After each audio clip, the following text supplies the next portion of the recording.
Con, is white becoming the new black?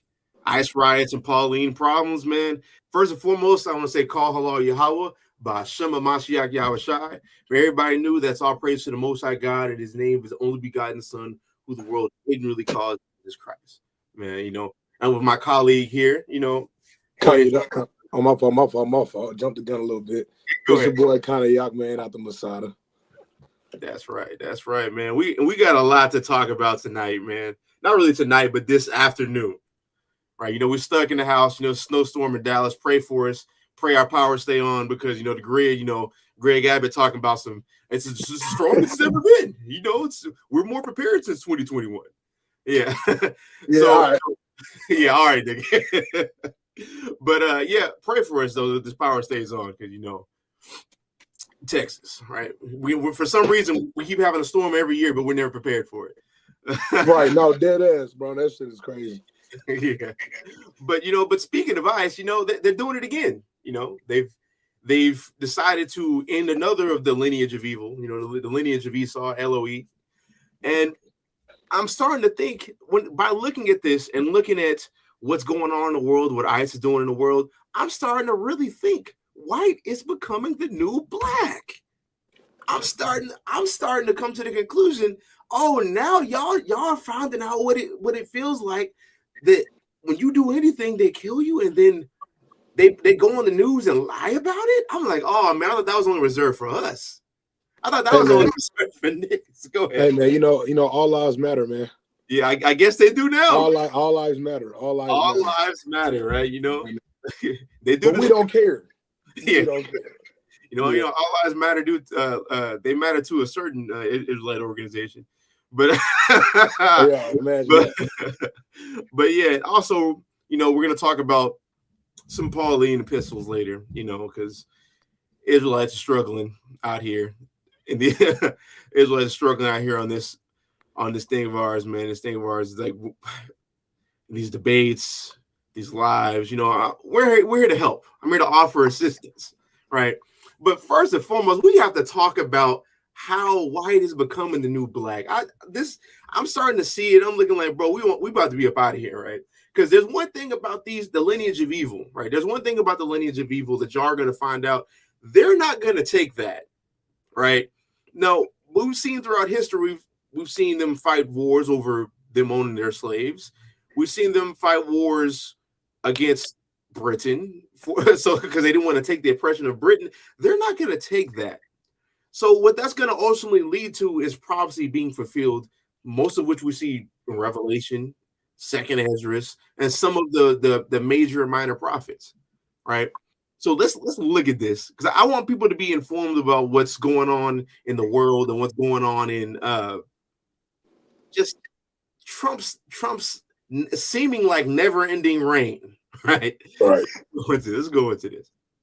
Federal immigration officials have killed a second person in Minneapolis. Footage is circulating on social media. Through our tip line at Drop Site News, we obtained footage of it from the perspective of what appears to be the woman in pink who's filming it from the sidewalk. We want to show you that harrowing footage here. Viewer discretion is advised. And then after this, we're going to go through what DHS has said about the killing, and we're going to show other video perspectives of it. Let's roll this here.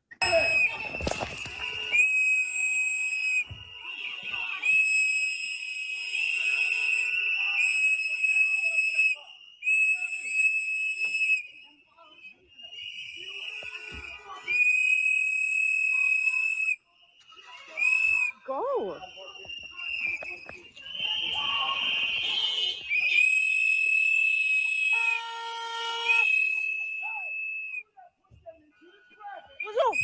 What the fuck is wrong with you?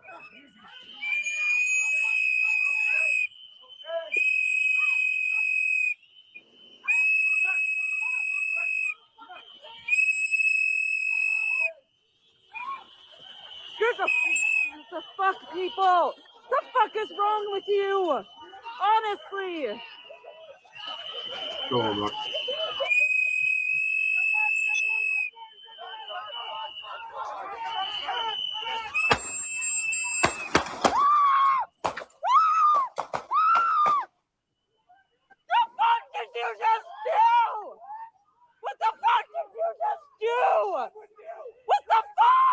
Federal immigration officials in Minneapolis have shot and killed a second person. It is January 24th, a Saturday. And I'm going to start here with the statement from the Department of Homeland Security, and then we're going to run through some of the footage. Now, right here, y'all are about to find out how white is becoming new black right here.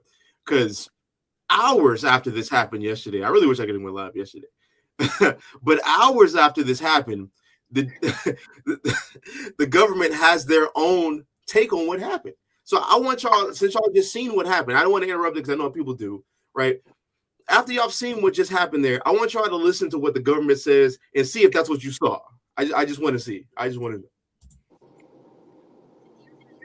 Oh, I clicked the wrong video. There we go. So you can determine for yourself, how close to reality the statement that government officials released matches what actually happened. So let me put this up here. So this is from Fox News, which reports at 9:05 a.m. Central Time. This is the statement from DHS. As DHS law enforcement officers were conducting a targeted operation in Minneapolis against an illegal alien wanted for violent assault, an individual approached U.S. Border Patrol officers with a 9mm semi-automatic handgun, seen here. The officers attempted to disarm the suspect, but the armed suspect violently resisted. More details on the armed struggle are forthcoming. Indeed, they are. Fearing for his life and the lives and safety of fellow officers, an agent fired defensive shots. Medics on the scene immediately delivered medical aid to the subject, but the subject was pronounced dead at the scene. The suspect also had 2 magazines and no ID. This looks like a situation where an individual wanted to do maximum damage and massacre law enforcement. About 200 rioters arrived at the scene and began to obstruct and assault law enforcement on the scene. Crowd control measures were deployed for the safety of the public and law enforcement. This situation is evolving and more information is forthcoming. Okay, so let's take a look at what we know. So now, is that what y'all saw? is that what you seen with your eyes? Because I've talked to people, acquaintance of mine who aren't in my realm of like being a Hebrew Israelite or all these things like that. A lot of them just say ICE is just doing their job. They just I told you. Did I tell you about the cognac? No. So I got to a dispute in my job the other day about it's almost like ICE is just doing their job. Okay, these niggas is crazy. These niggas are crazy, bro. I just want to know, is that what you seen? Because I'm wondering how y'all are gonna spin this one. Because you're talking about he came in with a gun and intent to do X, Y, and Z. The man had his phone out. You remember? So remember the woman that got shot in the car in Minneapolis, right? Mm-hmm. So did you watch that? Basically what they did on Redacted, talking about it. Yeah. You remember the old white dude was saying how she interfered with their job and their investigation, so they have every right to use force because she interfered with the investigation, and they're federal agents, they're not police. So he was basically vouching and saying they can do that. They can do that because she's technically a criminal because she's breaking the law. So it's there seems like to be a continuous spin of, even if you just getting in their way in general in any type of way, you really have to be ready to die about it, because either you're gonna have to kill them or they're gonna kill you. Yeah, and the thing is about that is, and I would be, I would be okay with that. But the issue is when we looked throughout history, they don't afford Black people, really people of color, that same type of liberty of just if you resist, we're just gonna give you a warning shot. We're gonna just maybe hit you, maybe beat you, right? But if you were a so-called white person or the lineage of evil, right? If you're part of the lineage of evil, the LO, right? You get a little more grace, you might get you've been given grace. We've never seen them just do this to the lineage of evil, right? And they're treating them like how we've been treated. They don't give you grace. They end your life. They immediately tell lies and say we have to wait for the investigation, right? And we've seen all these things with our eyes and just see what?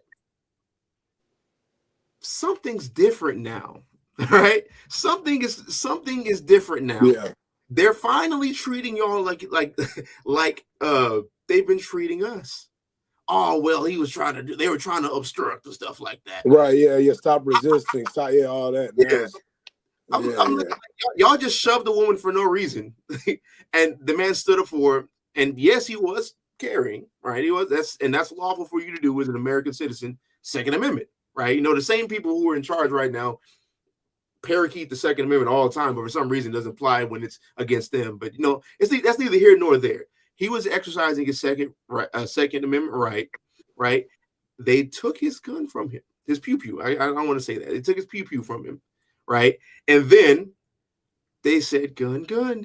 Oh, I said it, I did it again, right? But there's no way you can say that. That wouldn't make any sense if I put pew-pew there. But like they said that, and then they intended to kill this man. They unalive this man. That's what they do to black people. Y'all are finally feeling it. So you know what that started to make me think? That started to make me think now we're about to get to a point to where they're not about to care about anybody. We about to get in that Matthew 24 where Christ was talking about iniquity's going to abound. Yeah. Love of me to wax cold. Like we're getting there. That's what we need to understand. Because people, like you see black people talking about, oh, this isn't our fight. I mean, kind of, but at the same time, we're getting to a point to where this is going to spill over into something bigger. See, and then Salaki, and then like just to kind of let me back on everything you're saying, like it's crazy how he's exercising his Second Amendment right, and within that Second Amendment, it's the reason you have the right to bear arms is really for whenever the government gets out of hand or when government officials, they abuse their authority. Mm-hmm. That was an example of them abusing their authority, and it still didn't matter. So it's like, it kind of goes back to that life and death situation. And then it's like it isn't our fight. And like, you know what I'm saying? I definitely agree. Like, because our tragedy, their tragedy is our Tuesday. This shit been happening. This shit been happening, and I stole that. I'm not gonna act like I just created that off the spot. I got that from Grits and Eggs podcast, right? But them, like, we've been asking for not reparations per se, but support, this and that. And you know, when we were screaming Black Lives Matter, what do you hear? All lives matter. It doesn't matter. Yeah. You know what I'm saying? So it's like it's not. But they make good on their promise now that all lives matter. All lives matter now. Yeah. They make it. You're right. You're 100% right.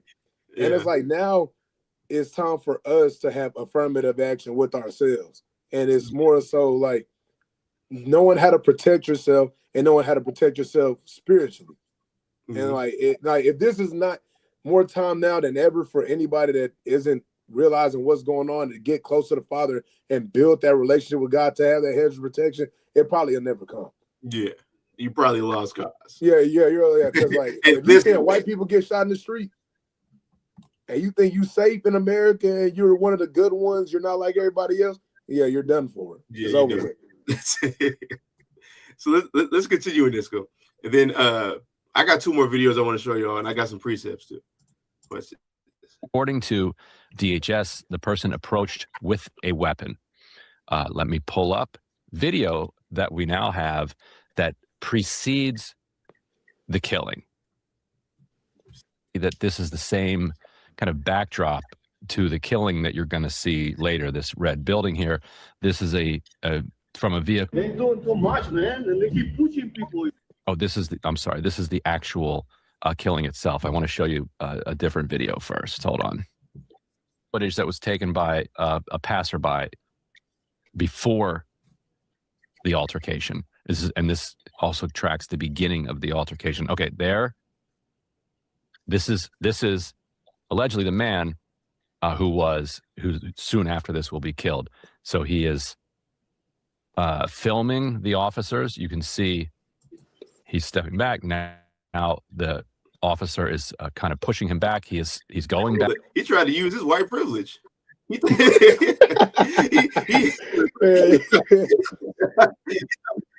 because it's been cashing so long. It's just like, you know, I just thought I could make a purchase here, right? That's what he tried to do. It turns out his card is declined, right? And we all found out.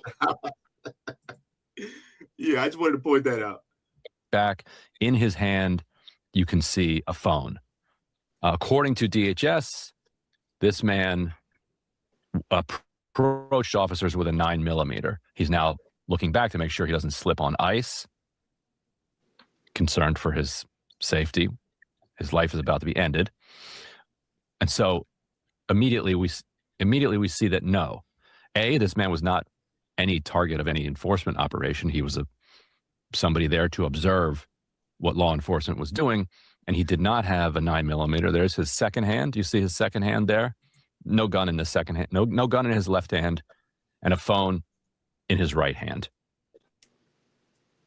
Now, but hold up, y'all got to understand that, like I said in the beginning of this, when this happened, and then hours later, you see the government. I forgot some gnome. I forgot her name. Like, but she went on there and said this man approached him with the gun, right, with the pew pew, right, approached him with his weapon, right. That pause actually approached him. There's so much inside joke going on with that. I don't even know what we're talking about with that one. But I mean, the bigger the profit. But you know, I can't wait for the year to be over with already. Yeah. Okay. But I was gonna say, but you see how the story is already fabricated? They're already lying. It was like 2 or 3 hours after this happened, and they're already literally telling you a lie. I said, this is only reserved for us. I've only seen that with us. You know, when George Floyd passed, all we saw was pictures like he was part of he was a gang member. Like every time one of us dies, immediately there's a picture of us looking like a gang member or brandishing a weapon or doing X, Y, and Z, right? But with these people, they're essentially doing the same thing. That's a character assassination. Like he's going there to actually inflict harm on these people. They're assaulting his character. It's a software version of it, because with us coming with all these pictures and it's quick, unrighteous witnesses. But go ahead. No, I was saying it's quick. Like instantly, the day after, if not a few hours, they didn't found an Instagram page. Just like remember, what's his name, Carmelo Anthony out here in Frisco. They put up pictures of him like with BB guns. And bro was like a 4.0 student athlete and everything, lives in Frisco, Texas, got money, like ain't got to do nothing, but he just got BB guns. But then the brothers that died, like they had guns and everything, camoed up, all that, but you don't see none of that until we got to dig it up. But it's in an instant, they'll find anything that we have. Yeah. But I was gonna say, it's like the thing is like they're doing it to them, but this is a softer version of it. But we've never seen them just do it to them like that.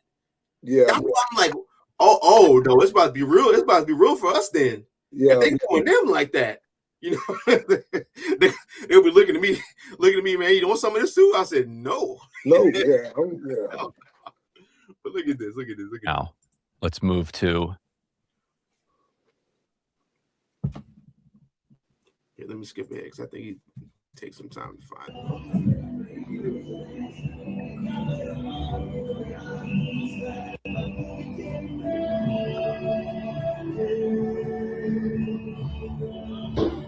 Oh shit! What the fuck? They killed him? Did they fucking kill that guy? Are you fucking kidding me, dude? Not again! Are you fucking kidding me? That guy's dead. Bro, wait a minute. I just noticed too. They said they immediately rendered aid. Is that what you saw? Hell no. They immediately rendered aid. Buddy was just laid out in the street. Yeah, like a dog. Literally. So this man has been pronounced dead. He was pronounced dead on the scene.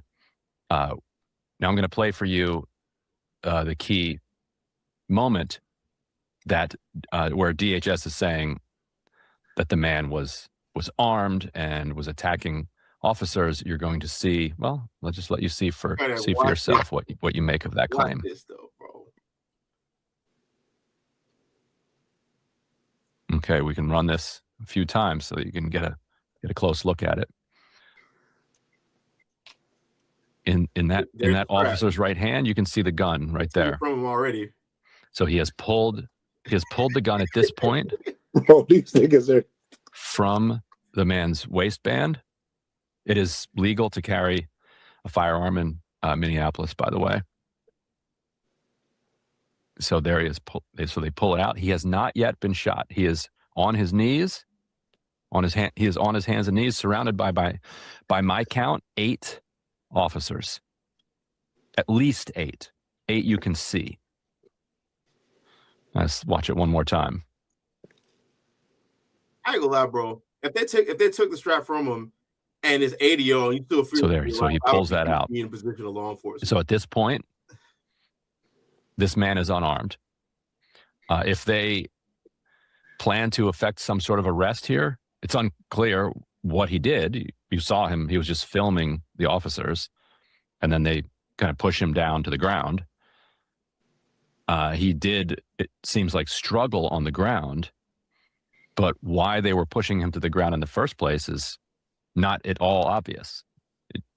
There's nothing illegal about filming officers. Nothing illegal about having a firearm with you. So they take the firearm from him, and it's after that that you see the shots fired.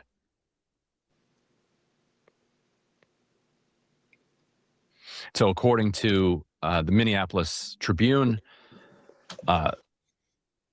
phones were being confiscated, and some, or according to people who were on the scene, police were trying to confiscate, or not police, but federal immigration officials were trying to confiscate phones, and that some witnesses were taken into custody. This is a developing story. We're going to learn a lot more about who this man is, who was just executed. We're going to learn about who the shooter was. We're going to hopefully get video from the woman in pink. Look who it is, man. Shalom, man.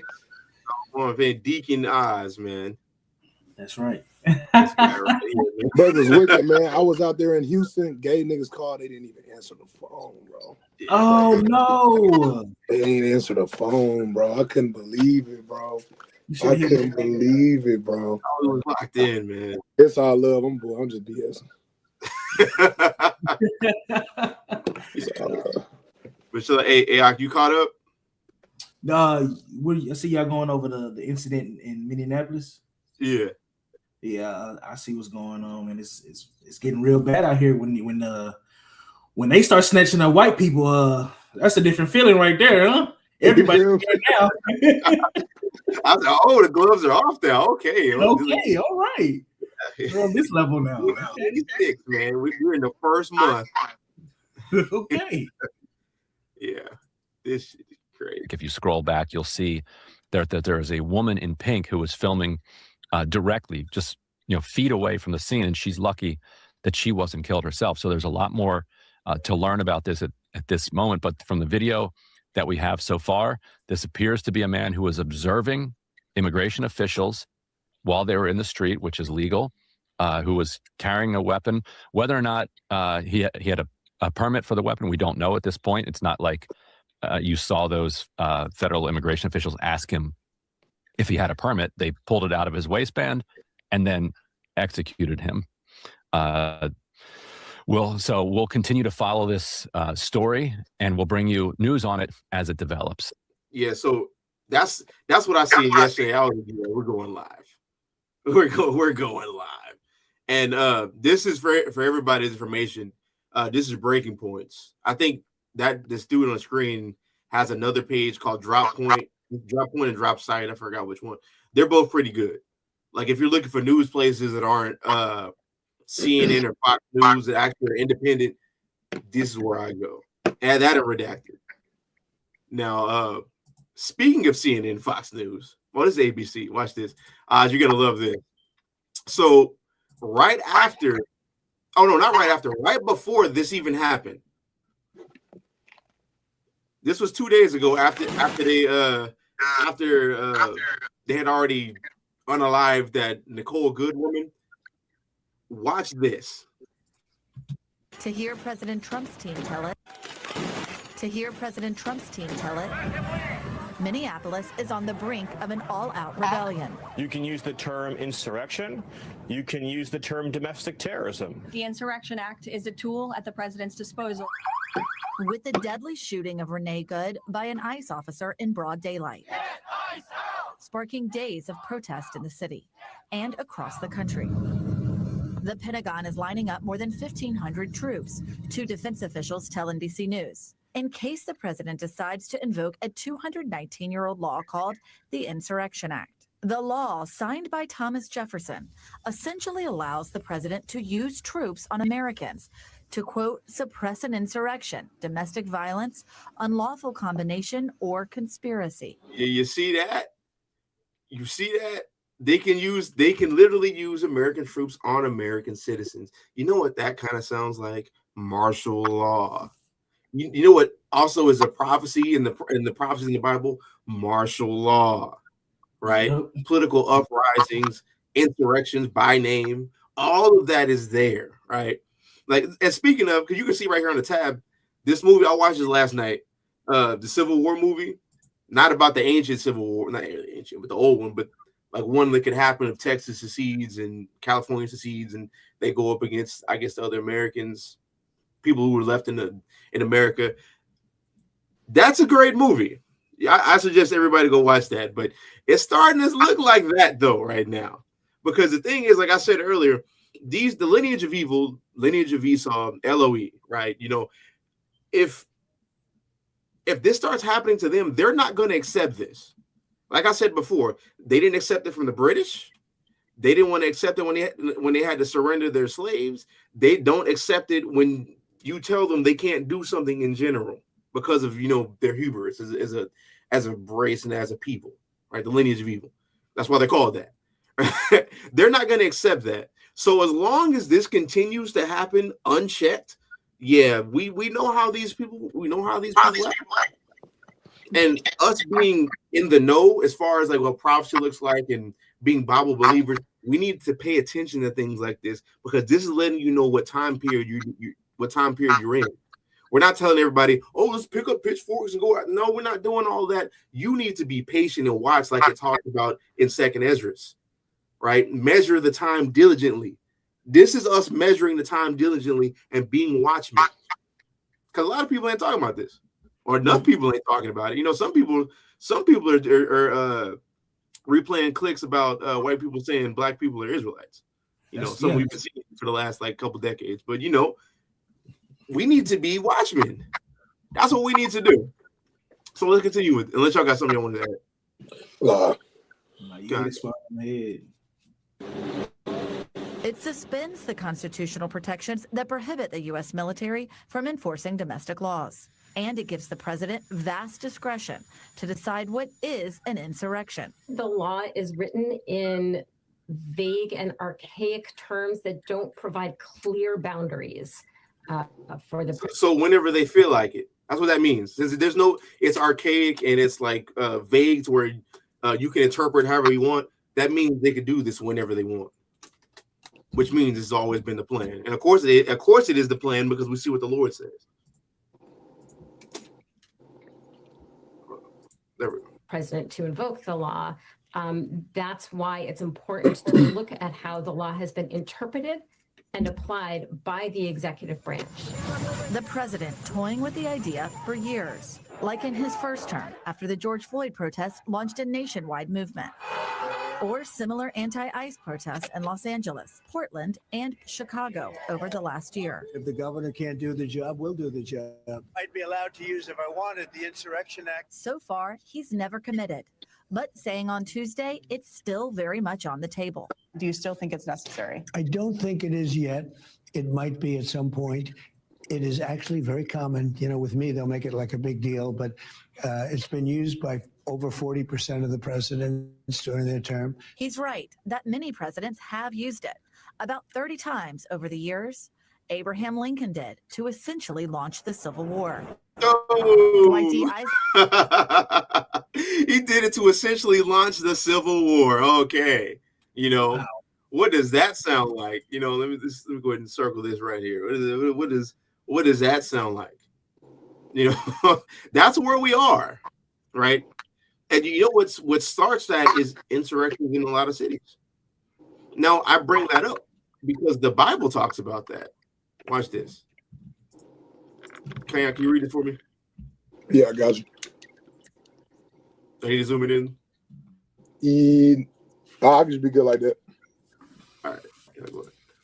Con, this is the book of 2 Esdras, chapter 15, and verse 16. There will be great political turmoil with one group trying to overpower another and gain control. While ignoring the legitimate government, there will no longer be free access to the cities. Boom. Because that's what we're seeing. That's what we're on the precipice of seeing, right? I'm not gonna just be a false prophet and say, "Oh, it's gonna happen tomorrow," or "This could be." No, we're seeing things getting closer and closer and closer to this. This has to happen. That's what the Lord said, right? God. But we're seeing things inch closer and closer and closer to that. Us being in the know, and people who need to measure the time diligently, basically pay attention to the current events that's going on around you. You're watching for this, and that's what we're seeing with all these things with ICE, with white becoming the new black, right? You know how they say orange is the new black, so white is becoming the new black. Yeah. And that's what we're getting closer and closer and closer to seeing, man. Yeah, continue. Come, verse 17. There will no longer be free access to the cities, because the struggle for power will bring destruction, terror, and total confusion wherever people live. Driven by famine and terrible suffering, people will assault their neighbors and mercilessly plunder their possessions. Well, the pause right there, right? And that's something we're already kind of there in a way, because it talks about terrible famine and suffering. That's going to be brought on by the economy. You know, if anybody's been paying attention in the last 2 years, gold and silver prices, why they've been skyrocketing? Going crazy. Because the government keeps printing money. People don't want these bonds that they're giving that they're trying to sell off to people. That causes a downturn in a weakness in your dollar just in general, your currency. Because when you look at, I watched that Civil War movie yesterday. When they were trying to get gas, this is like early in the movie, when they were trying to get some gas, they tried to offer to do $300. He said, that's not $300 is only going to buy you a sandwich. And then they said, well, yeah, that's what they said. That's only going to buy you a sandwich is crazy, nigga. They said, what was it? They said, well, we got $300 Canadian. It's okay, we'll take that. I was like, damn. Oh my God. Yeah, that movie, bro. I'm telling you, y'all go watch that. I paid $3 on YouTube to go watch that movie. Go watch that movie, bro. That's crazy to think about. Like, if you had $300 and make it American, like, what you gonna do with that? Bro, the thought of that is like, Jesus. You're gonna have to start robbing. You're gonna have to. Yeah. Oh, he froze. So like, y'all don't know what happened, bro. But that's gonna cause people, because when you look at the world at that time, when you in that movie, right? When you look at the world at that time in that movie, people are robbing people. People are taking over cities, watching over cities with long guns, and just being. I think the word is dystopian. It's like a dystopian society around everywhere. Yeah, in the United States, right? That's what this looks like. And we already see how the economy is going. Look at there. I even talked about this in a video maybe last week, about how beef prices are expected to soar by 60%. And what's driving that is because of that artificial inflation that they did during COVID. And now at the same time, you got more McDonald's churning out burgers at record prices to the point that not just McDonald's, but fast food in general, churning out burgers and beef in ways into record levels, to where y'all churning out more hamburgers than there are cows. Yeah, that's about to soar. Like it's about to get to a point where beef is going to be a luxury in 2026. That's what people are reporting. I don't know why nobody's talking about it. Bro, matter of fact, I went to the store the other day and saw some meat prices. I was like, you know what? Yeah, we about to go ahead and get some chicken and salmon. Yep. Real some steak. Last night, walked in there, tried to get some. I said, nah, chicken always. You know what I'm saying? Yeah, you know what? Them wings never did me wrong. You see how your buying say brisket damn near 70. If you want like a real choice, that shit $100 easily. Like that's bottom level, like the $100, bro. Anything, don't talk about Wagyu. Yeah, don't even say that. Don't even say that. Don't even talk about you want to get some lamb. Like for Man, one bro. shoulder, I think it's like $12. Bro, that shit is crazy. Piece of meat this big. A shoulder. Yeah, that is crazy. They gonna clearly be doing that too. But that's it. But yeah, can you continue? God. I'm gonna start back in 19. Driven by famine and terrible suffering, people will assault their neighbors and mercilessly plunder their possessions. God says, I am calling together all the kings of the earth to come north, south, east, and west to turn back and restore what they have taken. Mm-hmm. I will pay them back with the same harsh treatment they have always given to my chosen people, the Lord says. I will use my power, and there will be no mercy for sinners. I will put to death all who have murdered innocent people. My anger has become so fierce that fire has blazed out to burn up the foundations of the earth and to burn up sinners like straw. Sinners who do not keep my commands are doomed, says the Lord. No, so you stop right there. So now it's talking about he's going to restore all the things that they've taken from the Lord's chosen people. Now, what that's making reference to is Babylon, right? Because we see the places are going to be on fire, but there's one named place where it's going to have an ultimate destruction. And what's said about that place is going to have the ultimate destruction by fire. It talks about them repaying what they did to the Israelites, right? And we're going to see what that's going to look like. Go ahead and read this. This is Revelation chapter 18 from the top. After this, I saw another angel coming down from heaven, having great authority, and the earth was made bright with his glory. And he called out with a mighty voice, Fallen, fallen is Babylon the Great. She has become a dwelling place for demons, a haunt for every unclean spirit, a haunt for every unclean bird, a haunt for every unclean and detestable beast. Mm-hmm. For all nations have drunk the wine of the passion of her sexual immorality, and the kings of the earth have committed immorality with her, and the merchants of the earth have grown rich from the power of her luxurious living. So you can pause right there, right? So it talks about they've drank the wine of the passion of her sexual immorality. That's the word of the LOE, right? The legion of evil and the lineage of evil, lineage of Esau. Their mind state and their being, their philosophy is walk the earth, right? And not only has they walked the earth, we also see in this passage where it says the merchants of the earth have grown rich from the power of her living. Now you look at the way Americans live, being consumers and living off a consumerist economy, right? You see how all nations who deal with America build their economies off of what they sell to America, right? They're gonna when America falls, they can't afford to buy from them anymore. Oh, they're gonna be very pissed off because that's taking money from their economy, right? When America falls, that's when that light's going to be extinguished. You see in Isaiah chapter 60 where it talks about this gross, like in the beginning of Isaiah 60, there's gross darkness covering the earth, right? And the light, the glory and the light is going to appear unto Jacob and Israel. Why is that? Because we're going to be risen up in their place. How America's being a great superpower over the world, we will be a great superpower in the world, right? And people are going to come to us and look at us for after they've served. But I'm talking about it in the eternal kingdom after they've served and did X, Y, and Z. People are going to go to us for trade. People are going to look to us for light and wisdom. People are going to look to us like how they looked to America as that golden city, right? This right here, what we're reading about the luxurious living, the merchants, the sexual immorality, this only fits America. Like nobody else. People like to say this is making reference to the system over the world, and that doesn't make any sense because if it's the system all over the world, Babylon is supposed to cease to exist. So the entire world is going to cease to exist. That doesn't work with prophecy. No. Right. And I want to talk about things like that because that's something that gets left on the wayside and people don't talk about that much. We just brush right over it. But these are things like this you could use if somebody wanted to debate you on that topic of what is America? Where does America fit in prophecy?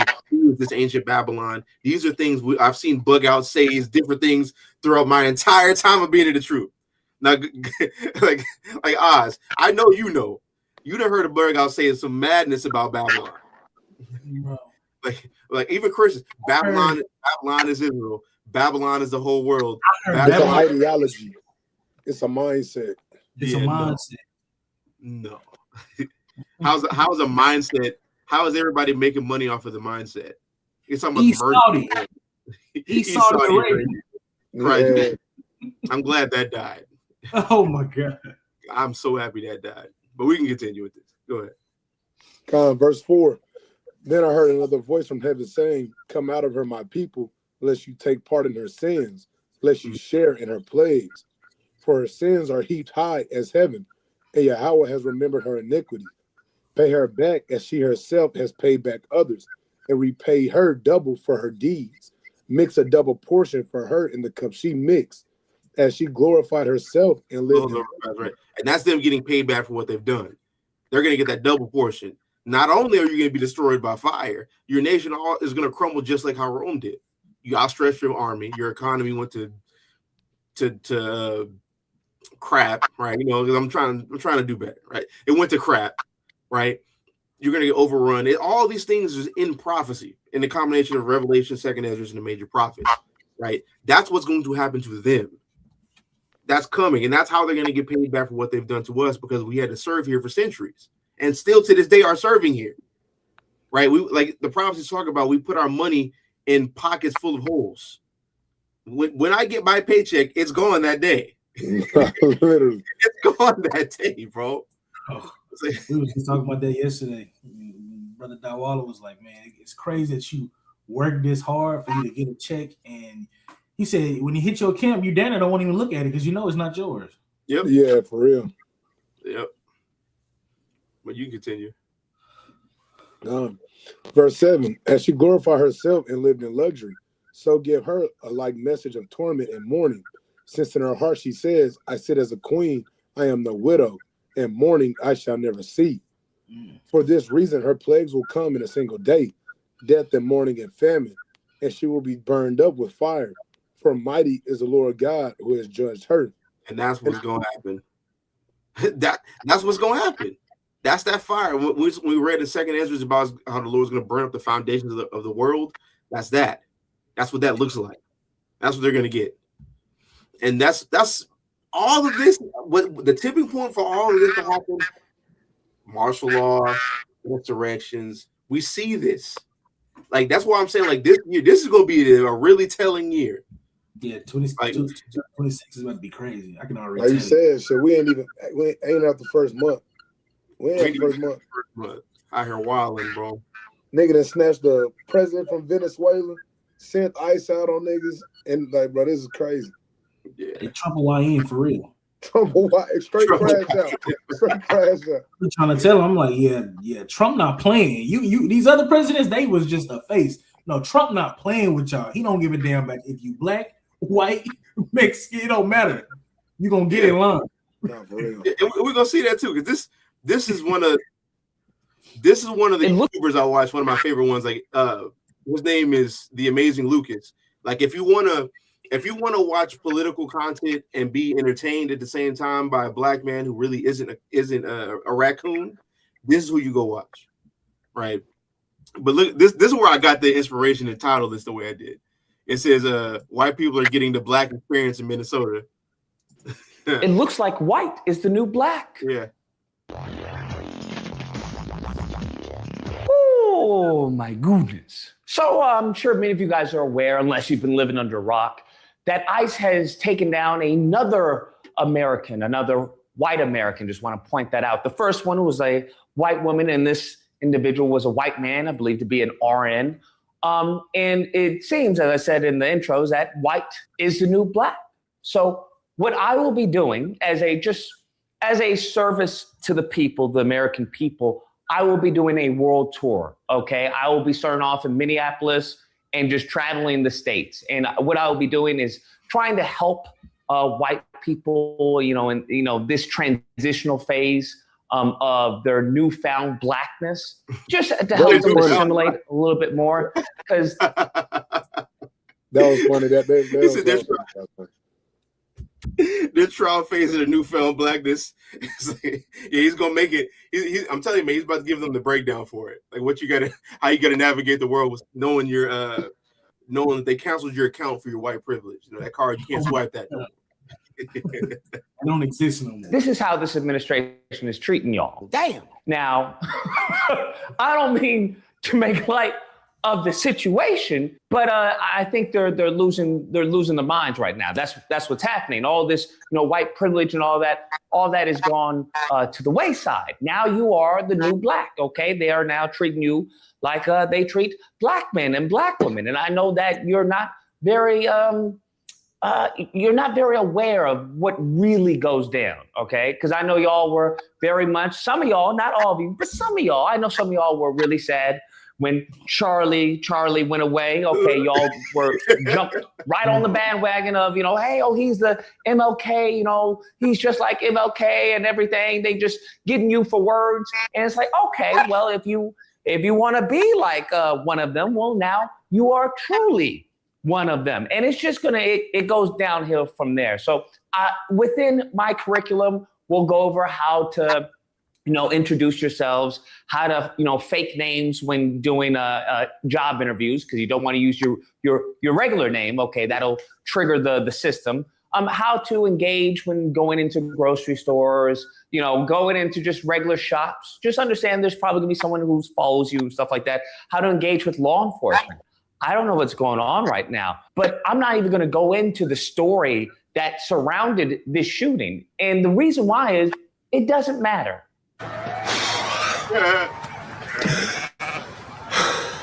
Yes, I know. Just take some time. I know that's probably a bit much for you to hear, but being the new black, yeah, the story doesn't matter. All right. What they will try and do is vilify you no matter what. I know that's not fair. I know that the facts aren't even out and they're already saying this person was in the wrong. An individual approached U.S. Border Patrol officers with a 9mm semi-automatic handgun. The officers attempted to disarm this individual, but the armed suspect reacted violently. Fearing for his life and for the lives of his fellow officers around him, an agent fired defensive shots. Bro, that is so crazy. Like hearing you say it, and then you just said and seeing it. That is crazy. It's crazy. That is crazy. I'm telling you, bro. They ain't never did that to Caucasians, bro. I mean, bro. The armed assailant, he fired defensive shots. We've seen them take the strap from him. We've seen it. And you still lying. And she admitted to watching the videos. So you literally are lying. That's wild, bro. I thought that was only for us. If it happened on us, like, okay, this is the same game plan. They pick up. They're like Kevin Patullo from the Eagles. Like, yeah, bro. They put one play in it and just run Saquon up the middle. That's what I'm used to when it comes with us. But I never thought they was gonna do y'all like that. I never thought they was gonna do y'all like that, bro. That shit is crazy. Yes, that is the new black. That's what we've been going through this entire time. I'm just now you're experiencing it firsthand. So I know y'all were thinking, well, we're going to use our white privilege to help you guys. Looks like that card is expired during this administration, or at least the liberal white privilege. Y'all have been stripped from it. Okay, y'all practically like everyone else now. Before you guys were like Superman and Superwomen, and like, hey, leave them alone. Now they're going to shoot both of us. I don't know what we're doing here right now. He's out of line, but he's right. You saw Kristi Noem talk about, hey, this person was violent. They had a 9mm. You just made claims that the individual posed a threat to law enforcement. That is no claim. It is the facts. The facts of this situation. This individual showed up to a law enforcement operation with a weapon and dozens of rounds of ammunition. He wasn't there to peacefully protest. Not like this. We had them talk about, I believe it was on Fox News, talking about, hey, what type of person carries a 9mm? Don't let the left kid you with this, that this is just a normal protest where people are peacefully protesting. No, it's not. Peaceful protesters don't have 9mm weapons with 2 extra magazines. I tried to tell you guys that, hey, these people were hypocrites when it came. So you telling me your right to bear arms don't exist no more? It's over with. It's over with, bro. The Constitution, what are you talking about? You're walking around with a 9. You're a threat. But y'all remember what Kyle Rittenhouse had? That nigga was down the streets with an AR-15. With an AR, bro. I just watched the video of a white man saying he was against guns, but now after he's seen even ICE agents grabbing and snatching up people, he said he bought his first AR-15.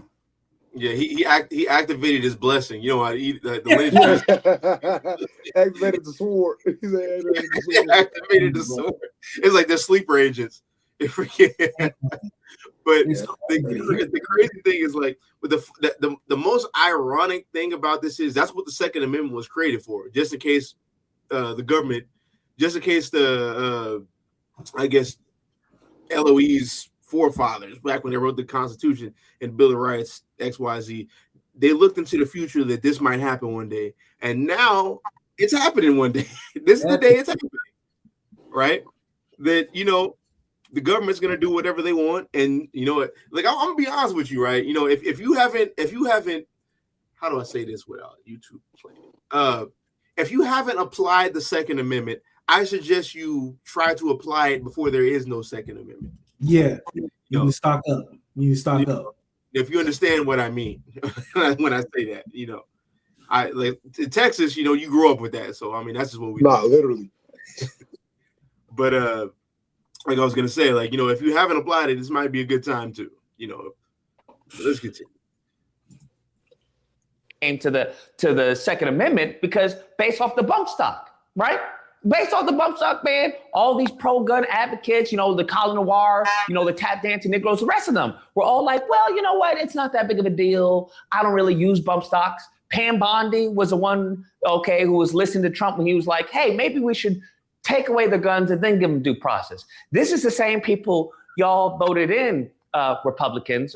Just want to let y'all know. And I know there's probably some lefties out there that voted for him as well. So I don't know what to tell you. I just the only thing I can be is kind of a mentor in this process. That's the only thing I really have to offer you, because you can see they get what Uncle Rugged say here? Reverse vitiligo. Yeah, they getting vitiligo. It's getting dark. They're getting some melanin, man. That they're now blaming you for your Second Amendment right of carrying a gun. And any black person knows you do not engage with law enforcement while carrying a piece. No. That's a guaranteed way to go bye-bye. That's a guaranteed way. That is straight to the morgue. You might as well drive yourself, okay? Damn. Now, I know you being white and all, you not having the same experiences, you may be like, well, Lucas, I have a Second Amendment right, okay? I didn't pull the gun out. All right, it was concealed, and I have a right to conceal. I know, boo-boo. I know. We got a lot to learn. Okay, we got a lot to learn. All right, that's not how that works as a newfound black person. That's not how that works at all. So as we saw, once they said gun, right? Gun, you got a gun. You're done, Joe. Bye, night. Now resisting while you have a piece on you is the craziest thing you could do. I just want to let you guys know that as a newfound black person, that is cuckoo for Cocoa Puffs. Unless you did not want to exist that day, that is what you do. You know, hopefully this is a lesson to other white people out there, whether you're liberal, whether you're Republican, and you disagree with what's going on with ICE. I understand. But like I said, right now is not the time, okay? Right now is not the time to use that white privilege card because they rejected it, okay? It's coming back declined. I'm just letting you know, okay? I'm just letting you know. Everybody want to be a nigga, but nobody want to be a nigga. How about that question? I wish you all the best of luck. I'm here for you guys in case you have any questions. Hey, Lucas, what car should I drive? Should I drive this car? What about the tinted windows? That's a no. Don't do that. Don't do that. don't do that. Even if it's legal in your state, don't do it. Okay. There's a lot of rules, a lot of unspoken laws that you guys have to you just have to consume it, right? You're just gonna have to you're gonna have to take an expedited course. As I said before in this video, I don't mean to trivialize this person's demise, but that's how they're treating you when it comes to the news. They're going to justify it. We saw what happened with Renee Good. They're going to justify it. They're going to say you were violent. They're going to question as far as why you had a gun in the first place. Only criminals have guns while walking up to police. I know. I can see you're bawling right now. I'm a nigga. I know. It's exactly what Paul Mooney said, right? Let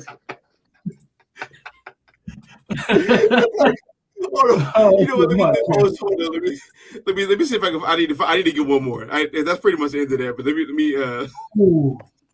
He said, "I'm a nigga." Oh my God! Let's see if I can find it. There's one more clip. I hope I can find it. Oh yeah, there it is. This is the Onion News Network, keeping you safe from the lies.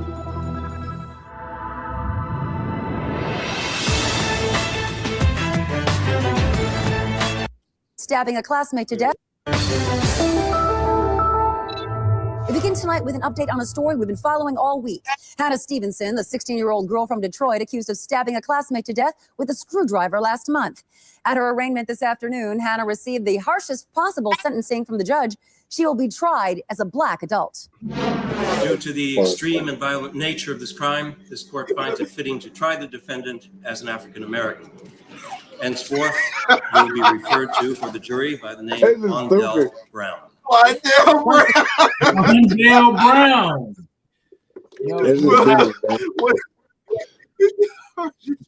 Mondale Brown.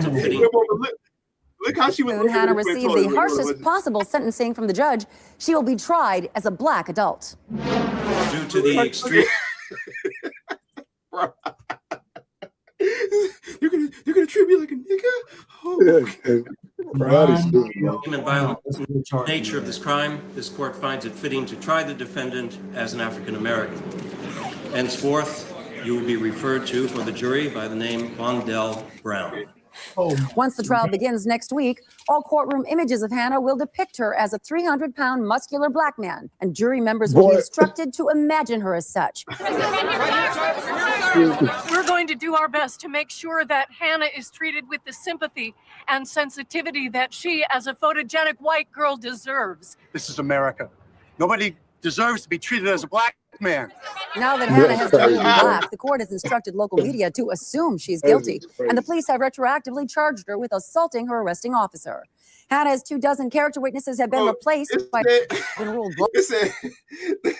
they retroactively charged her with assaulting the arresting officer. The court has instructed local media to assume she's guilty, and the police have retroactively charged her with assaulting her arresting officer. Hannah's 24 character witnesses have been replaced by a single crack addict who goes by the name of Skaggs. Hannah's parents are, of course, planning to appeal the ruling, saying that their daughter should at most be tried as a black celebrity or a stunningly beautiful Filipino lady. Every time I hear a story like that, it makes me so glad I'm exempt from the legal system. When you follow facts, and now the thing is, now they're no longer exempt. Yeah. now you don't have that luxury no more. And it's I just want to say that, like, what this made me think about?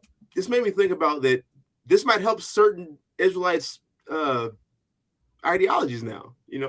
See, they're going through the curses now. So I mean, they're going through the curses now. They was in the old covenant, bro. They've been going through the curses. Been going through it, bro. This them being joined to the people. Hey, yeah, imagine that. Imagine. Hey, when you come, when one of them come convert, you got to give them a name like Mondale Brown. You're not Brown. What a crazy, bro. That I ain't gonna lie. That's one of the funniest things I've seen in a long time, bro. Like in a long time. But yeah, let's look at this, man. So is this on the screen? Yeah, I'm gonna hit this one. So yeah, we can go with this. We can now segue. I just wanted to bring that to people's attention so they're prepared for the lineage of evil or lineage of Esau to now be right there with you. After this happened, I'm pretty sure they're gonna start trying to say the N-word, like when a rap song comes on and the part where the N-word comes on, they're just gonna go ahead and say it. So you guys just be prepared to react a certain type of way. That's what's gonna happen. But yeah, we can now segue into our Pauline issues, right? So there's been narratives forwarded with Pauline epistles. Hold on, is that whose microphone is that? Karen, is that you? What does it sound like? It sounds like it's feeding back what I'm saying. Mic check, mic check. Yeah, that's you. You can't turn your volume down a little bit. Yeah. I got it. I hear myself every time I'm saying something. But I was gonna say, what was I gonna say? Oh yeah. So there's a narrative been pushed with Romans 5 and 1 Corinthians 15. We're gonna talk about those things, and we're gonna show how it doesn't make any sense for what's being forwarded, according to the text. We're gonna that's what we're gonna do today. So I want to read these. I'm gonna read them, and then I want to give a microwave breakdown because I know certain Israelites, we don't like to go any deeper than surface level. So I want to give that part of the breakdown first. Then I want to itemize it. So let's read this first, because Paul's really saying the same thing in both epistles. So in Romans 5 and 18, it says, "Therefore, as one trespass led to condemnation for all men, so one act of righteousness leads to justification and life for all men." So they'll say, okay, now all people can now be justified, right? Because of this. So since Adam died, since Adam brought death on all people, that means Christ is going to bring justification unto all people. Now, my issues with this is because one thing that will be forwarded is Paul consistent with all men, or is he consistent with justification? And that leads me to read the rest of his epistle and see if that's so, because it says this one act of righteousness leads to justification of all and life for all men. Let's see what Paul says 3 chapters later. So Romans 8, and let's start at 29, right? So Romans 8 and 29 is, for whom he foreknew, he also predestinated to be conformed to the image of his Son, in order that he might be the firstborn among many brothers. And those whom he predestined, he also called, and those whom he called, he also justified. This is justification, which we were talking about earlier in Romans chapter 5. That's apparently for all people. Let's see. According to Paul. So I'm going to read that again. Romans 8 and 30 is, and those whom he predestinated, he also called, and those whom he called, he also justified, and those whom he justified, he also glorified. What then shall we say to these things? If God is for us, who can be against us? He who did not spare his own Son, but gave him up for us all, how will he not also with him graciously give us all things? Who shall bring any charge against God's elect? It is God who justifies. That's who's getting the justification according to Paul's epistle. So if we want to talk about consistency, if we're going to go with Romans 5, where it says the justification is for everybody, 3 chapters later, Paul says it's not for everybody, it's for the elect. Now, the only way we can make that work with what you're saying in Romans chapter 5 is that all people are the elect. Now, that doesn't make sense, because that means nobody's the elect. If everybody's chosen, that means nobody's chosen. I need people to understand that. The elect is going into the chosen. So we can easily go to a Bible verse where it talks about the elect. Hey, Oz, can you get that? Bro. What's up? Were you trying to have the verses on screen? Because if so, it was stuck on Romans 5 the whole time. I wish you would have told me that before I did all this. I'm just I wanted to, but you was going in, and I didn't want to, like, because he was flowing. So I was like, I'll just wait. But yeah. It was still stuck on Romans 5. This guy. So give me. I gave the breakdown, but give me Isaiah 45. Let me get that real quick. The book of Isaiah, chapter 45. You want this in the KJV? Yeah, read it. Okay. This is Isaiah 45 and verse 4. It says, "For Jacob my servant's sake, and Israel mine elect, I have even called thee by thy name. I have surnamed thee, though thou hast not known me." So right here, we see Israel called the elect. We know that by just reading the Bible. We don't really need a Bible verse to even elaborate on that. But it says verbatim that Israel is the elect. So I would need to see where somebody else is the elect. Because if you can't furnish that, then your explanation of Romans 5 is now incomplete. So It called. Go ahead. This is Isaiah 41 and 8. This is, "But thou, Israel, art my servant, Jacob, whom I have chosen, the seed of Abraham, my friend." So we just to double down, there's too many verses in the Old Testament, especially Isaiah, who Christ said prophesied well, let you know the elect, the chosen, comes from the seed of Abraham, aka Jacob. Mm-hmm. And that's it's so easy to understand that when you just read Paul's epistles instead of isolate them like Christians do. So when you go to Romans, let's go to Romans real fast. We're talking about the justification. We're talking about the glorification as well. So can one of y'all read this for me? Like Romans 9, and we're gonna start at. Do you got it on the screen up? Because we can't see it over. I forgot. I think I got. That's it. 4. So lock. 12. Go, Kanye, go ahead and read from the company. I got you, Val. This is the book of Romans, chapter 12. Start at verse 14. Okay. This is the book of Romans, chapter 9 and verse 14. What shall we say then? Is there injustice on God's part? Hold up. Let's go up. I don't know why I didn't want to read this. Let's read this. So we're talking about the being chosen, the election. I don't know why I didn't want to start at 6. Start at verse 6. This is the book of Romans, chapter 9 and verse 6. But it is not as though the word of God has failed. For not all who are descended from Israel belong to Israel. Mm-hmm. And not are all children of Abraham, because they are his offspring. But through Isaac shall your offspring be named. Be what? This means. Keep going. No, but hold on. It said, "In Isaac shall your offspring be named." In other translation means like chosen or called, right? This is making Romans 9 is making reference to the election that Paul talked about. Like we can play games with anybody can be the elect, but Paul clarifies who the election is in Romans chapter 9 from verse really from verse 1 all the way to the end, damn near. Like this whole chapter is about election. So you can continue. God.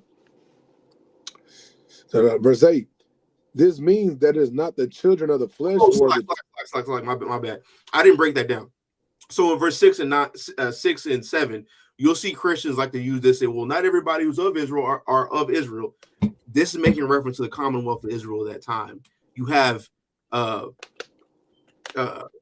else? You have Ishmaelites there. You got Edomites there. They're descendants of Abraham, but they're not the ones who's been chosen or elected. That's what's being made reference right here. That's why in verse 7 it says, "And not all are the children of Abraham, because they are his offspring through birth, lineage." It said, "But through Isaac shall your offspring be named." Who? The chosen. Who's Isaac's lineage? Jacob and the Israelites. So we can continue. Verse 8. This means that it is not the children of the flesh who are children of God, but the children of the promise are counted as offspring. Now hold up. Now it said the children of the promise. Who are the children of the promise? Read verse 4. Verse 4. They are Israelites, and to them belong the adoption, the glory, the covenants, the giving of the law, the worship, and the promises. Boom. Excuse me. Now check this out. Let's go back to verse 8. So we know who the children of the promise are. It's the Israelites, verbatim, according to what Paul says. Go ahead. This means that it is not the children of the flesh who are the children of God, but the children of the promise are counted as offspring. Mm-hmm. For this is what the promise said: About this time next year, I will return, and Sarah shall have a son. And not only so, but also when Rebekah had conceived children by one man, our forefather Isaac, though they were not yet born and had not either good or bad, in order that though they were not yet born and had done nothing either good or bad, in order that God's purpose of election might continue, not because of works, but because of him who calls. No, stop right there.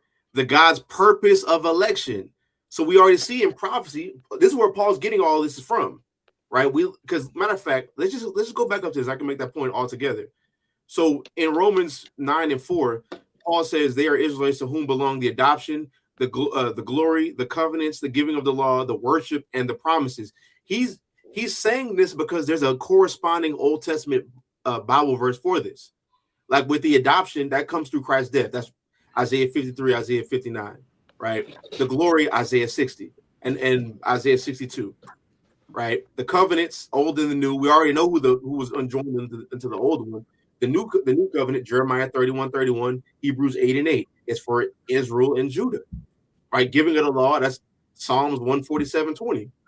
The worship, that's really going into like the things that happen at the tabernacle or the temple. And the promises, all throughout the promises, he says, I'm going to give this to your seed. So he already had an understanding of who the election are based off of the Old Testament or Old Covenant, the scriptures.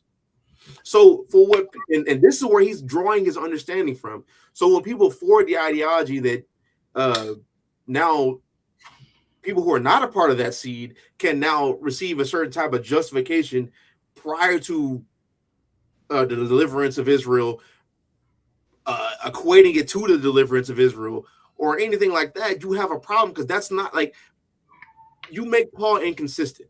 Because what's being forwarded is Paul consistent here, Paul. Well, no, you're making him inconsistent. Right here, like Romans 8 and Romans 9, you're making him inconsistent. That's what's happening. So when we go back down to this in Romans 9. Yeah, I was about to say, even if you go to Ephesians chapter 2 and just putting all this together, it makes no sense. If Paul is I'm just gonna say this, if Paul is talking to Israelites, he makes no sense. It doesn't even, like, they might as well just had to set him down, because when I'm reading through, I'm just being for real. We're reading through these letters, and I'm learning about Paul. I'm understanding he's a man of God, and everything he's teaching is from Moses and the prophets. But then you're gonna sit here and tell me he's teaching something that we can't even find in the Old Testament? I have a problem with that. Because that's what you're gonna have to admit. Yeah, that's what you have to admit. Like all this, we have to go here and do. We don't know. Damn, all these arguments. Show me this here, and if you can't find it here verbatim, you're saying he's just adding, and that's like, we're not doing that. Like that's why I left the church. I need people to understand that.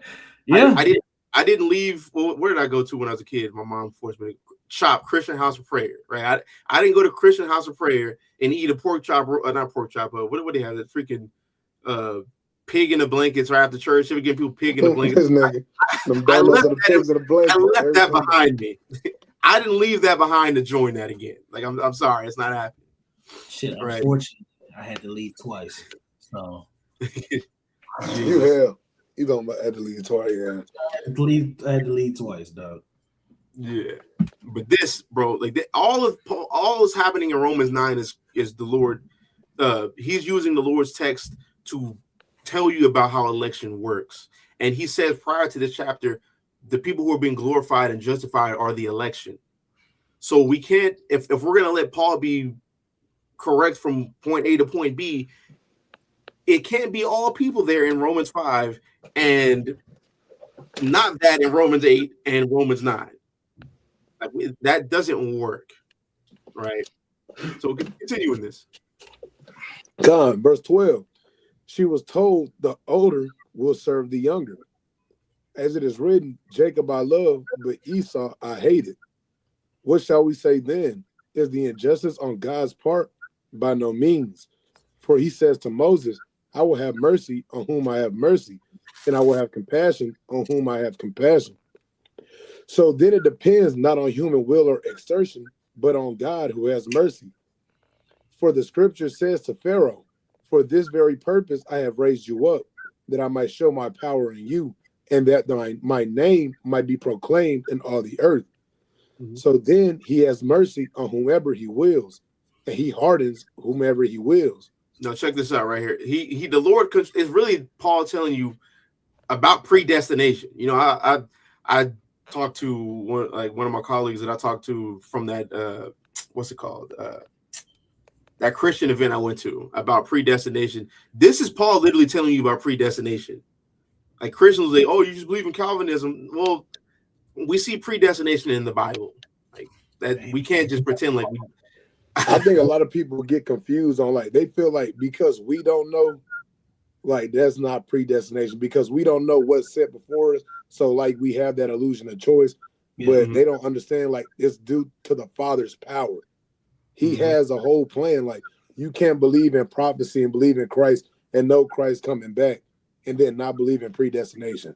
Okay. Like you don't believe that you're gonna be saved. Man, you don't know when it's gonna happen. Yep. That's not even difficult. That should be especially if you just reading Paul's epistles mostly, you should be able to understand that. But you continue.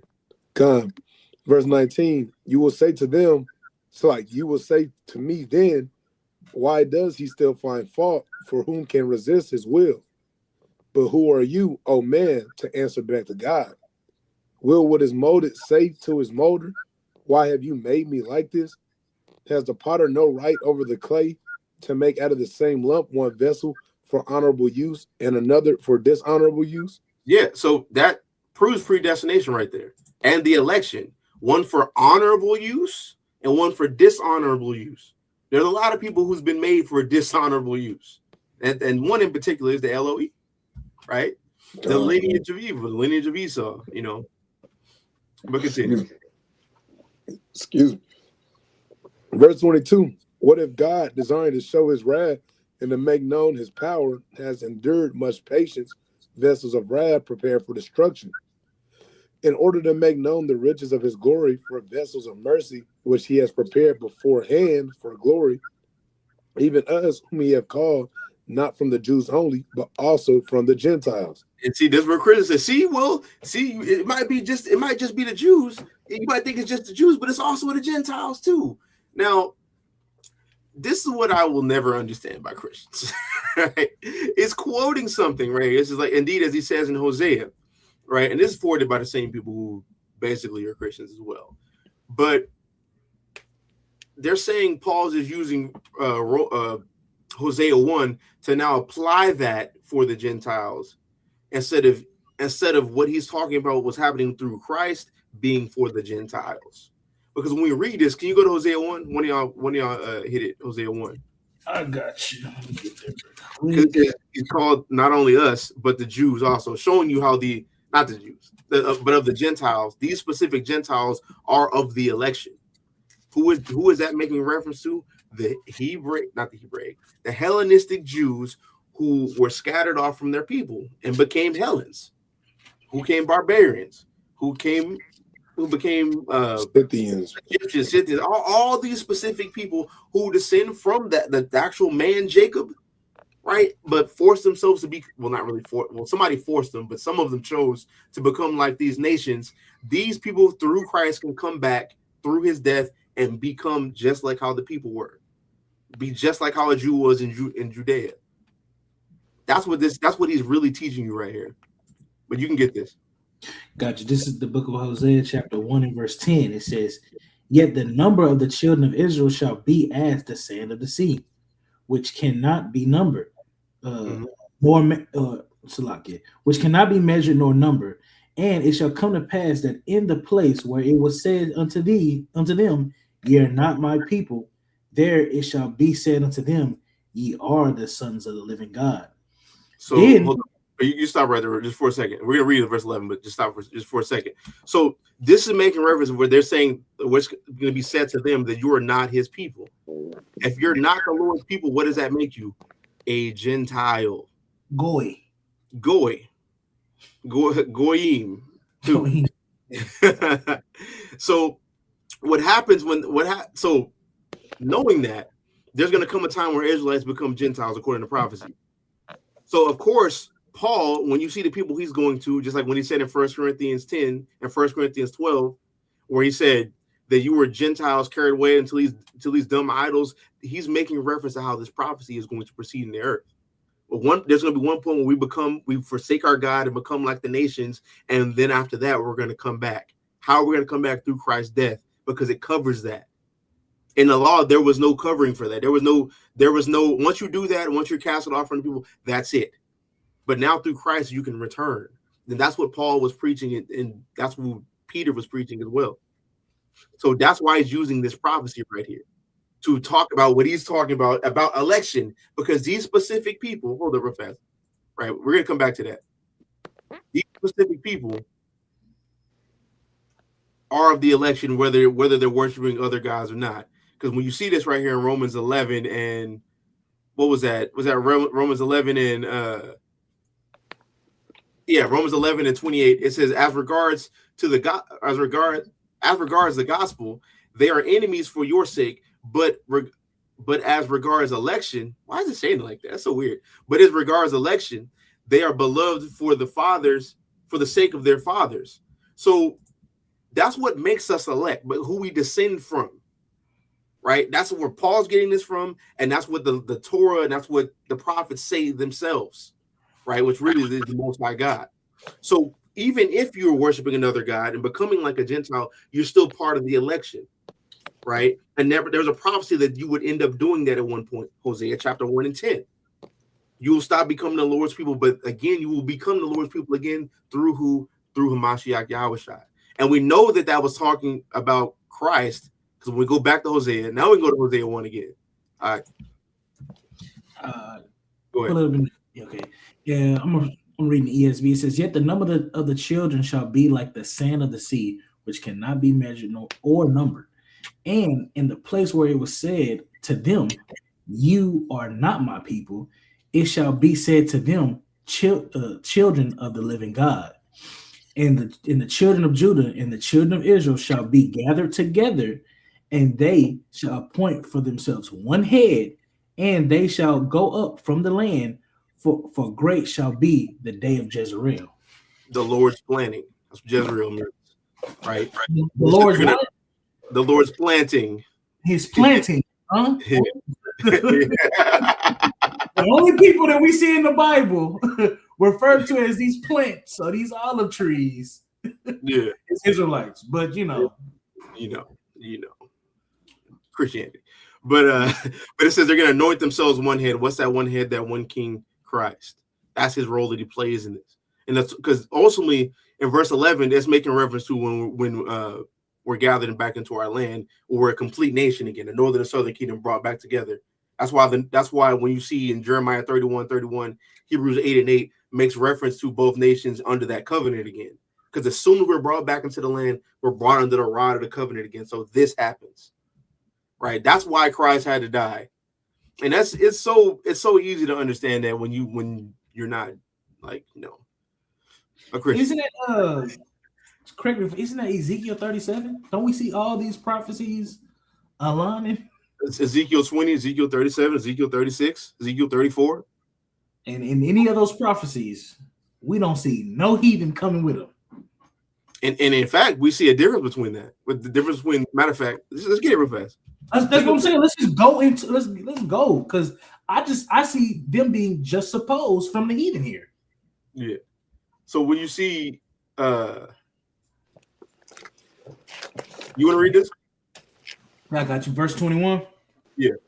Okay. It says, then say to them, thus said the Lord God, behold, I will take the people of Israel from the nations among which they have gone, and whether them and will gather them from all around and bring them to their own land.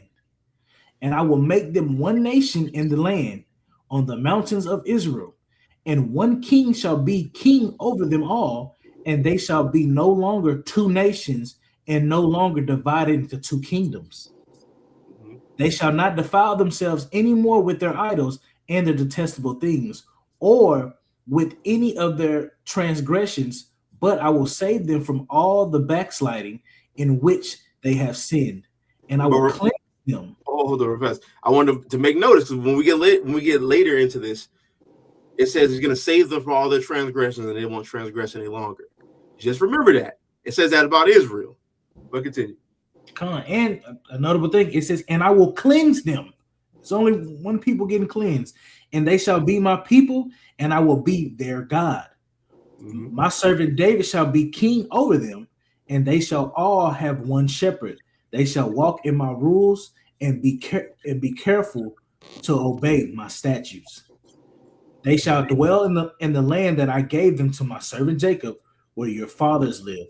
They and their children and their children's children shall dwell there forever, and David my servant shall be their prince forever. I will make a covenant of peace with them. It shall be an everlasting covenant with them. Mm-hmm. And I will set them in their land and multiply them, and will set my sanctuary in their midst forevermore. Mm-hmm. So the nations are going to know. Matter of fact, read verse 28. Got you. I'm just 27. This is my dwelling place shall be with them, and I will be their God, and they shall be my people. Then the nations will know that I am the Lord who sanctifies Israel, when my sanctuary is in the midst forevermore. I ain't gonna lie, that kind of plugs in with that kind of shows future reference to Isaiah 56, showing when they will notify and will understand and recognize who the Lord is and what he has. And then also, so like previous chapter in Ezekiel 36, it literally tells it in like verse 21 to 22 or 23, it says basically like they're gonna be grabbed out of all nations of the earth away from the heathen. And then it's going into, like you were just saying in Ezekiel 37, it's showing the timeline that first Israel's getting gathered, and after they're gathered and they're taken from all countries and taken away from the heathens, then they'll be given that light, and then everybody else will know. Yeah. Mm-hmm. But first we got to be sanctified. They'll see the grace, but everybody's getting pulled away. So it's showing that grace is being shown, and then Israel's being taken away. God. But the other nations, they're not there yet. Yep. And that leads us all the way back to Romans 9. Romans 9. Romans 9. So when it says, even us whom we've called, not of the Jews only, but also of the Gentiles, he clarifies who these Gentiles are when he says this in Hosea 1. Right? They're literally, matter of fact, I'm gonna read it. Is as indeed he says in Hosea, those who are not my people, said that about Israel, I will call my people, and her who was not beloved, I will call beloved. And in the very place where it was said to them, you are not my people, there they will be called the sons of the living God. Right? And it also says in the next verse, and Isaiah cries out concerning Israel. Right? It says all of this goes back to Israel, verbatim. All of these, like it's crazy. It's crazy to just to think otherwise. I don't know why. I don't know why we're here. But I show all this to show that Romans 5 can't, like Romans. If you take Romans 5 and 18 and just isolate it, you can make it say whatever you want. All Romans 5 and 18 is saying this one man Adam brought death, this one man Christ brought life. That's the end of it. That's all it really means. Like there's more intricacies about that chapter, but that's the overarching point. This one man brought death, this one man brought life. This one's greater than this one. That's all Paul is saying right here.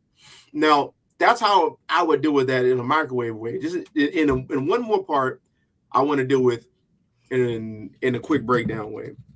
So Romans 15, where Paul is essentially saying the same exact thing. Could you read this, Cognac? This is a book of 23. This is the book of 1 Corinthians chapter 15 and verse 20. But in fact, Christ has been raised from the dead, the first fruits of those who have fallen asleep. For as by a man came death, by a man hath come also the resurrection of the dead. For as in Adam all die, so also in Christ shall all be made alive. But each in his own order, Christ the first fruits, then at his coming, those who belong to Christ. Mm-hmm. So he's saying the same exact things he's saying in Romans 5. So this is being purported to say like, oh, so everybody's gonna be made alive through Christ. Now that, like, even just in that doesn't make any sense. But if you read all the way, when you start reading from the beginning of this chapter, right, where he says that, verse 1, read verse 1 through 3. For as by man came death, by man has also come the resurrection of the dead. Oh, I thought you had just misspoke. Salakia. That's on me. For verse 1, now I could remind you, brothers, of the gospel I preached to you, which you received, in which you stand, and by which you are being saved, if you hold fast to the word I preached to you, unless you believed in vain. For I could deliver to you, as of the first importance, what I also received, that Christ died for our sins in accordance with the scriptures. Now that is incredibly important. So in this chapter, what's been purported, we go to 1 Corinthians 15, 20 through 23 to say that Christ died, make an attempt to say Christ died for everybody. But in the first verse, 1 through 3, Paul says Christ died for our sins according to the scriptures.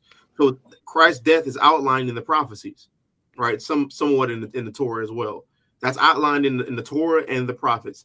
I would need to see the Christological passages outlining Christ dying for anybody outside of Israel.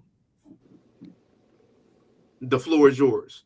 And what you're going to have to do now is lie, because Isaiah 53 doesn't say that. Isaiah 59 doesn't say that. The angel in Exodus, I forgot, was it 23 or 24, talked about, it's basically a Christological passage that doesn't mention anybody outside of Israel. Deuteronomy 18:18, I'll raise up a brethren just like how you are, just like unto Moses. That's pointing to Israel. Every one of those Christological passages points to Israel. So if Christ died according to the scriptures in 1 Corinthians 15, when Paul says this, we can't now get 20 verses down to say something different than what Paul said in verses 1 through 3. God. That's not apologetic. I need people to understand that that's not apologetic. We can say whatever we want. Like, you can give whatever breakdown you want to give of a verses 20 to 23. But why does Paul say Christ died according to the scriptures, but I don't see Christ dying for everybody in the scriptures? What I mean by scriptures, I mean the Old Testament. Go ahead. Why does Paul in his letters, anytime he's breaking something down, why is he referring to the Old Testament if it doesn't mean anything? Like, if it's not something, if he's not talking about a specific people or a specific topic, what's the point of going to go quoting the Old Testament? And it doesn't help. If a non-Israelite receives salvation, go to a verse in the OT that tells him that. Why would you use something about an Israelite? This makes no sense. Like, now I gotta play stupid. Now I gotta play like I can't read. I can't harmonize the Bible together. I have to play like I'm an idiot, and I don't like that, bro. And I don't like it. And I refuse to do it. And I refuse to do it. I refuse to do it. Let's look back. That's how I would deal with that quickly. I mean, but there's more, but that's how I would deal with that quickly. But let's go back to that Romans 5 for a second, because I want to step through this. I don't like to just say I disagree and that'd be it. I'm gonna come with receipts. So can you read verses 12 through, where are we stopping it on that? 12 through 14. God. This is the book of Romans, chapter 5, verse 12. Therefore, just as sin came into the world through one man, and death through sin, and so death spread to all men because all sinned. Mm-hmm. For sin indeed was the world before the law was given, but sin is not counted where there is no law. Yet death reigned from Adam to Moses, even over those whose sinning was not like the transgression of Adam, who was a type of the one who was to come. But the free gift is not like the trespass. So I was going to say, right, what he's making reference to is that death that got brought down from Adam. What is that? That inclination to sin, right? And we're going to prove that with 2nd Esdras. Let's go to 2nd Esdras chapter 3. Read this now. Come. This is the book of 2nd Esdras chapter 3, start at verse 20. God, yeah. Mm-hmm. But you didn't take away from them the inclination to do evil, so that your law might bear fruit in them. The first Adam, burdened with this inclination, disobeyed you and was overcome, but so were all those descended from him. The disease became permanent. The law was in the people's heart, along with the wicked root, and that which was good departed at the slide. And that which was good departed, and the wickedness remained. Time passed, and years were completed, and you raised up for yourself a servant named David. You told him to build a city to your name and to bring you offerings. And to bring you offerings, and to bring you offerings in it from what is yours. This was done for many years. Hold on, God. So that what was passed down to all of us is that inclination to sin. That's why you have that internal mind to do opposite of what the commandments. That's all what all of us had before coming into the truth, right? And the thing is, when you see people doing things, and I want to say this too, because in light of all the things that's happened in the last few days, right? A lot of people really aren't in the truth like that. Like people just say the truth. What's the truth? The law, statutes, commandments of Christ. Yeah, but it's spiritually that. Like you have a spiritual change. That's what's brought on by Christ. When you see people who just like anybody could put fringes on, anybody could put a beard in their face. You have Arabs in Islam. They wear certain garments. They have beards. They don't eat pork. Are we going to say they're in the spirit? No. It's a mental and spiritual change that happens inside of you. And if you see people doing things like transgressing, like behind closed doors, and their integrity has been challenged, that's the people who hasn't really been changed and have had that Holy Spirit come upon them. Because that's what Paul is talking about here in Romans chapter 5, twofold. Meaning when he died, Christ died so the comforter could be passed on to all of us, the thing that makes us remember what Christ taught us. And when we get into our land again, we're delivered again, we get brought under the rod of that covenant. Christ already paid that price through his death. When we get brought under the rod of that covenant, then we get the Holy Spirit without measure, like how he did. We don't transgress anymore without any type of excuses. We have everything we need. There's nothing stopping us at that point. That's when that disease of Adam, which you just read right here in 2nd Esdras, how it said it was made permanent, that's when it's gone away. And we see a portion of that come when Christ died and gave us the Holy Spirit. Like us, like when we go throughout life, let me actually get this right while I'm saying this. When we go throughout life, us being in the truth in a spiritual sense, we have to fight our mental. We have to fight our mental that tells us to do things that are evil. Do things like hating your brother, bearing grudges. Like when I said I'm talking about the harder things.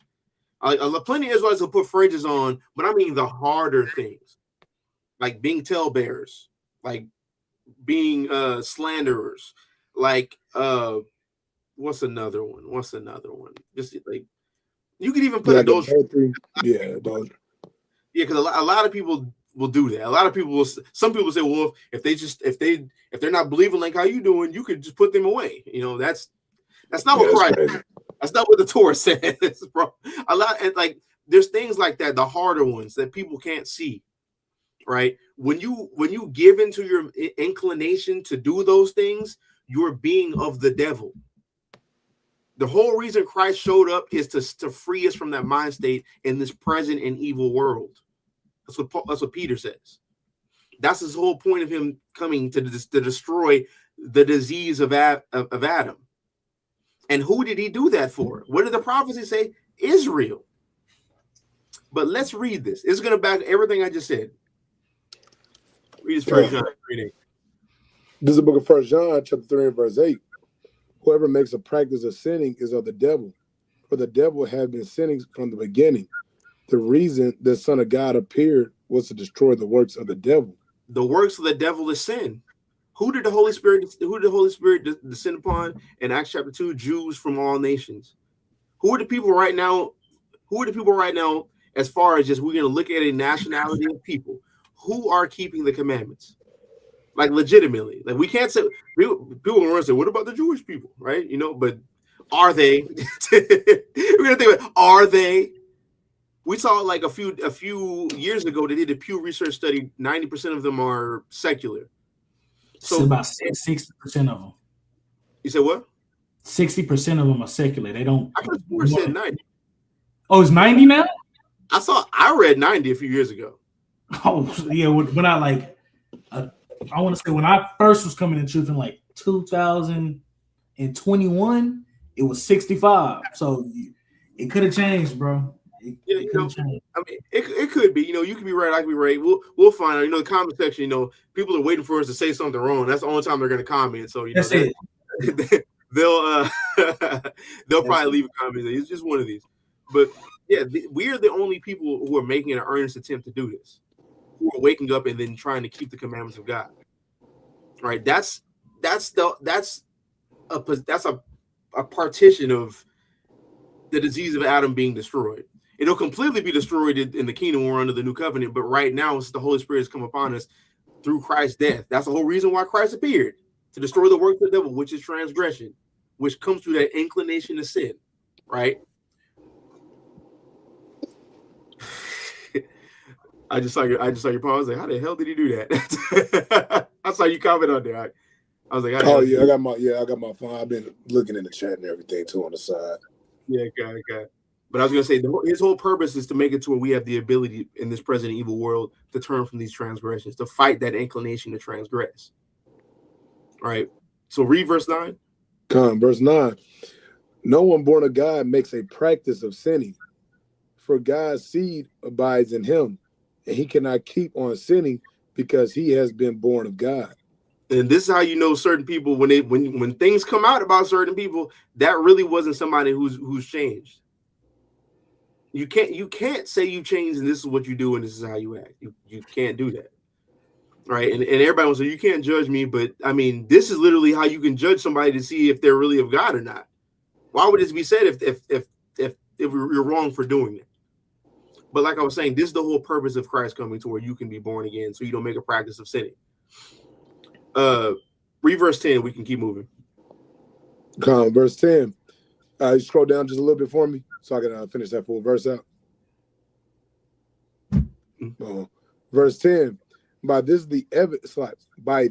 it is evident who are the children of God and who are the children of the devil. Whoever does not practice righteousness is not of God, nor is the one who does not love his brother. Mm-hmm. And it's just as simple as that, bro. The children of God are made manifest by their actions and their doings. That's why in James chapter 2, it talks about, I'll show you my faith by my works. You can show me your faith without your works, but I'll show you my faith by my works. Because faith without works is dead. But faith with works is perfection. So let's go back into Romans 5 real fast. So let's jump down to verse 15. Verse 15. But the free gift is not like the trespass. For many died through one man's trespass, much more have the grace of God and the free gift by the grace of that one man, Yahushua HaMashiach, abounded for many. And the free gift is not like the result of that one man's sins. For the judgment following one trespass brought condemnation, but the free gift following many trespasses brought justification. For because of one man's trespass, death reigned through that one man. Much more will those who receive the abundance of grace and the free gift of righteousness reign in life through the one man, Yahushua HaMashiach. So we see in prophecy who the glorification and who the justification is for in prophecy. We also see it through what Paul talked about in Romans 8 and Romans 9. So when we look at this through non-Christian eyes and actually be a Jew and have an understanding, you can read this as you can read this and come to the conclusion what Paul is trying to say is through this one man brought death and through this one man brought justification. And who Christ brought the justification through is outlined in the prophecies. Just like how Paul said in 1 Corinthians 15 and 1 through 3, Christ died according to the scriptures for our transgressions. Who did that happen to? Israel. Now, through that death, it like I said earlier, it gave us the Holy Spirit, like it outlines in John 14 and 15 about how the Holy Spirit comes upon us and it forces us to remember what Christ taught us. That's what he told the disciples. right? And it compels us to do righteous works. That's why we do what we do. So that's one part about how it's destroying the disease of Adam. But we have to talk about this threefold, right? About that one part about the Holy Spirit and him being the down payment for the new covenant. So let's go to Hebrews 9. Can you read that for me? Hebrews 9:15. Gotcha. It's the book of Hebrews, chapter 9, and verse 15. It says, therefore, he is the mediator of a new covenant, so that those who are called may receive the promised eternal inheritance. Since a death has occurred that redeems them from the transgressions committed under the first covenant, for where a will is involved, the death of one who made it must be established. Now check this out, right? What about anything that's happening in Hebrews 9 and 15 leads you to believe that the new covenant is for non-Israelites? Where can you get that? Because it says, therefore, he is a mediator. He's the in-between party between us and the Father, showing you how he's not the Father. But it says of the new covenant, right? We see in Hebrews 8 and 8, it's a new covenant for Israel and for Judah. Jeremiah 31:31, the new covenant for Israel and for Judah. So they're not getting in there. It says, so that those who are called according to Paul and prophecy, right? In Isaiah and in Paul's epistles, Israel, that they might receive the promised eternal inheritance. That's the promise of Abraham. The promise of Abraham, we look throughout Genesis, is to his seed. Other nations benefit from it, but who it's given to is to his seed. So they're not in there. It says, since a death has occurred that redeems them from the transgressions that were under the first covenant. That's not everybody. Because if that was for everybody, they would all be up under the curses. But now, since white is the new black, that now they can try to slide it in there. Try to throw it in there now. Hey, shove that in the duction. That'll help you out, man. Yeah, but if we're gonna be sincere about it, that's like they're not dealing with the curses in totality. At all. Right. So he paid for it that way. Now, and this is all going into destroying the disease of Adam, that death, that inclination to transgress. So let's look at this new covenant. Jeremiah 31:31. Whoever wants to read that, we can get it. I got you. Behold, the days are coming, declared the Lord, when I will make a new covenant with the house of Israel and the house of Judah. It says, not like the covenant I made with their fathers on the day when I took them by the hand to bring them out of the land of Egypt. My covenant that they broke, though I was their husband, declares the Lord. For this is the covenant that I will make with the house of Israel after those days, declares the Lord. I will put my law within them, and I will write it on their hearts, and I will be their God, and they shall be my people. And no longer shall each one teach his neighbor and each his brother, saying, know the Lord, for they shall all know me, from the least of them to the greatest, declares the Lord. For I will forgive their iniquity, and I will remember their sin no more. All of that is possessive. I have no reason to believe this is making reference to non-Israelites. None. Right? So this is like how it's a threefold thing about how it's destroying the disease of Adam. First and foremost, when Christ died, the Holy Spirit was given to help us fight the inclination. Like it's called the Comforter or the Helper in the newer translations, right? It helps us conquer the inclination to transgress. Through his death, he paid for this covenant, because for any of these covenants to be established, there has to be blood. Now, the third way, when we're brought into this covenant, we're forced to keep the commandments. We don't have an option. So if we're forced to keep these commandments without any option, that disease of Abraham, that disease of Adam, that inclination to transgress is completely melted away from us. But you know who still has that? The heathen. The heathen still has that. Mm-hmm. So if the heathen will still have that according to prophecy, that means Romans 5 can't mean what you are talking about. It doesn't even fit. 1 Corinthians can't mean what you are talking about. But it gets even worse. It gets even worse. So let's go to Hebrews. Ezekiel.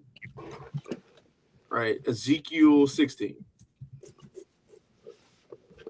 I'm gonna put this one in NLT because that like it's saying the same thing, so it's not really like a weird thing, but it makes it so clear in the NLT.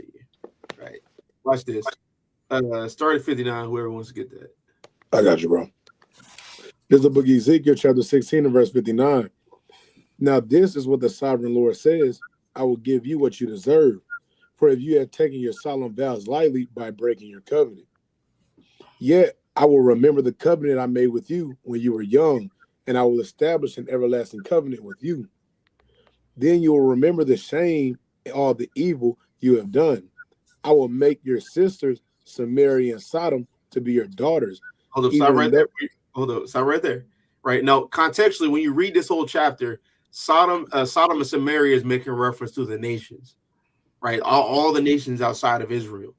Like, because we're 60 verse 61 at that point. There's a whole breakdown where the nations are being used like a nameplate for that is Sodom and Samaria, right? That's what's happening right there. So when it's saying this right here, it's making reference to the nations. So read that verse again from the top. Come. Then you will remember with shame all the evil you have done. I will make your sisters, Samaria and Sodom, to be your daughters, even though they are not a part of our covenant. They're what? Even though they are not a part of our covenant. They're not a part of our covenant. That's the new covenant. It says an everlasting covenant right here. So he's going to reaffirm it. He's going to say, it says, and I will reaffirm my covenant with you. He's saying reaffirm because when we see the word new covenant, the word new there, I believe in the New Testament and the Old Testament, it doesn't mean like it's just going to a completely new thing. It's a refreshing of something. What is that refreshing? The refreshing of the old covenant. What they call the old covenant. When the Lord read all the laws to us and we agreed to do those things, and then we turned around and did the opposite right after it. Right. He's going to reaffirm that covenant, and through him reaffirming it, we don't have the inclination to transgress them any longer. And the heathen, according to this prophecy, are not a part of that. So the inclination to do evil is still within them. And that comes through the inclination to do evil being erased from you is what Christ came to bring. So that means Christ didn't die for them. Like we have to stop it, bro. We have to.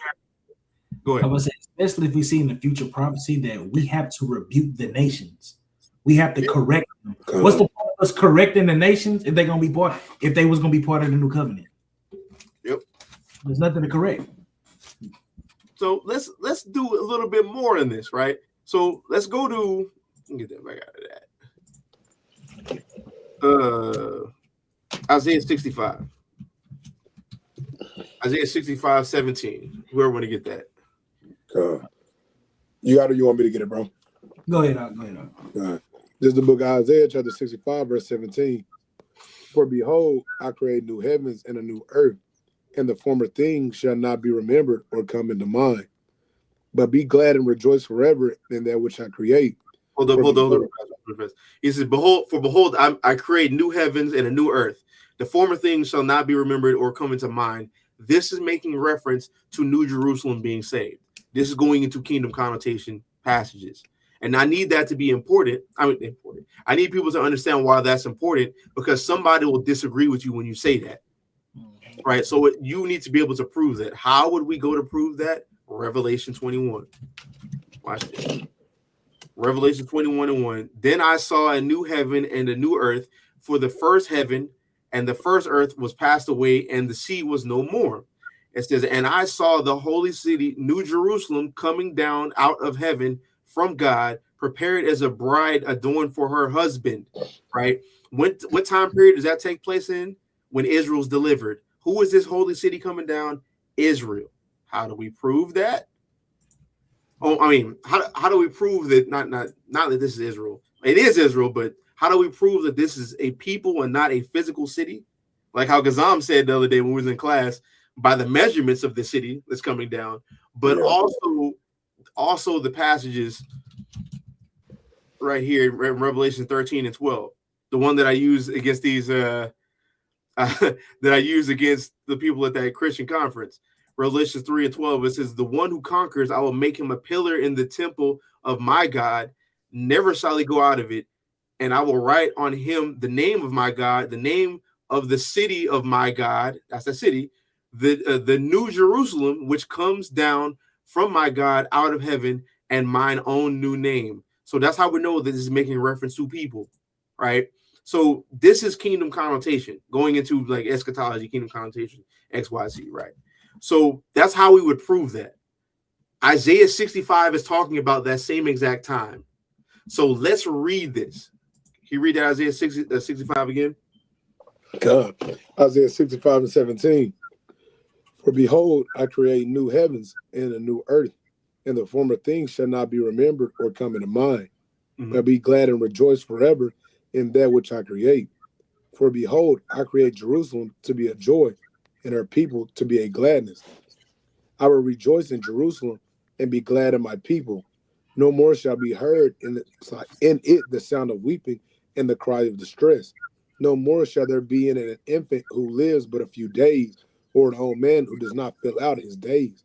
For the young man shall die 100 years old, and a sinner 100 years old shall be accursed. Oh, stop right there. Stop right there. So it says, this is kingdom connotation. So it says a young man shall die 100 years old, and the sinner 100 years old shall be accursed. So during kingdom connotation, when the kingdom is going on, there's going to be people who transgress the laws of God, right? Who is this? Because we see in Hebrews 8:8, Jeremiah 31, Ezekiel 36, Ezekiel 37, Ezekiel 34, Ezekiel 20, Ezekiel 16, Israel's being brought under that covenant. And under that new covenant, they cannot transgress. So this has to be somebody. Who is that somebody? The heathen. So they cannot be justified. They cannot be justified in the way that Israel is going to be justified, which is through Christ. That's not, no. They're going to be transgressors. That's why you see it in Zechariah 8. Watch this. Zechariah 8:23. Thus saith the Lord of hosts, in those days 10 men from the nations of every tongue shall take hold of the robe of a Jew, saying, let us go with you, for we have heard that God is with you. So God isn't with them. If they're right, if they're righteous and they're already justified, then why do they have to go find an Israelite to go learn of God? Why don't they get the light up? Why don't they get the light? Like I just don't understand it. I just don't understand it. I want to say, if you go into the Hebrew for that accursed, is talking about. I went into the Browns drivers Briggs. It's talking about being cursed by death. What brings you death? Oh, the disease of Adam. The sins of Adam.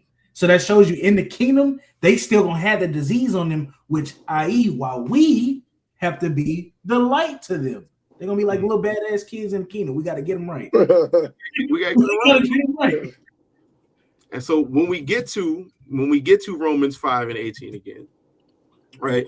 It says, therefore, as one trespass led to condemnation for all men, so shall one act of righteousness lead to justification and life for all men. So what this has to be talking about is what I said earlier. This one man brought condemnation. This one man brought life. This life that he brought is greater than the condemnation that was brought upon men. Who does this one man, who is applicable for this justification that is talking about according to prophecy? Israel. Who's under the new covenant? Israel. Who doesn't have the ability to be under the disease of Adam? Israel. But who will still continue to be under that? The heathen. So that means when Paul is saying all men right here, getting justification, it cannot mean literally all nations, especially when you have Romans 8 and Romans 9. But when you isolate scriptures and try to be a Christian, that's what you do. That's the conclusion you come to. There's nothing they can do. But brother right here said, can you brothers touch Zechariah 2 with all nations being his people? We already did in our presentation. What is that? Let me link that. Yeah, he went into it, but just a quick answer. You gotta read verses, read chapter 2, read 6 all the way down to 11 because it's showing you when all this happens.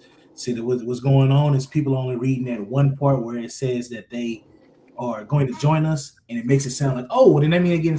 No, we actually just brought it out too in Ezekiel 37. Once we get gathered and we become one nation, then the heathen see the sanctification of God through us. Then they come and learn from us and come join to us. Yeah, but just briefly, right? Because it's not like it. Let me just go to it. Yeah, it's not. Because I mean, we're pretty much finished in our Romans 5. So let me just. I'm gonna start at 7. Right.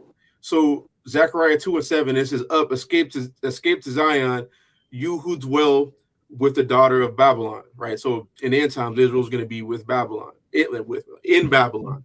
Right. "For thus saith the Lord of hosts, after his glory sent me to the nations who plundered you, for he who touches you touches the apple of his eye.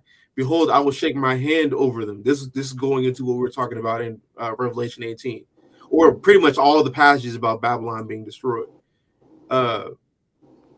Is that they shall become plunder for those who have served them. Then you will know that I, the Lord of hosts, has sent me. That's so weird. It's to sing and rejoice, O daughter of Zion, for behold, I come and I dwell in your midst, declares the Lord. It says, "And many nations shall join themselves to the Lord in that day, and shall be, I should become like it's the KJV, to be my people, and I will dwell in your midst, and you shall know that the Lord of hosts have sent me to you." So we see right here from verses 7 all the way to verse 7 to 9, we see Israel being delivered from Babylon the Great and the Lord destroying Babylon the Great.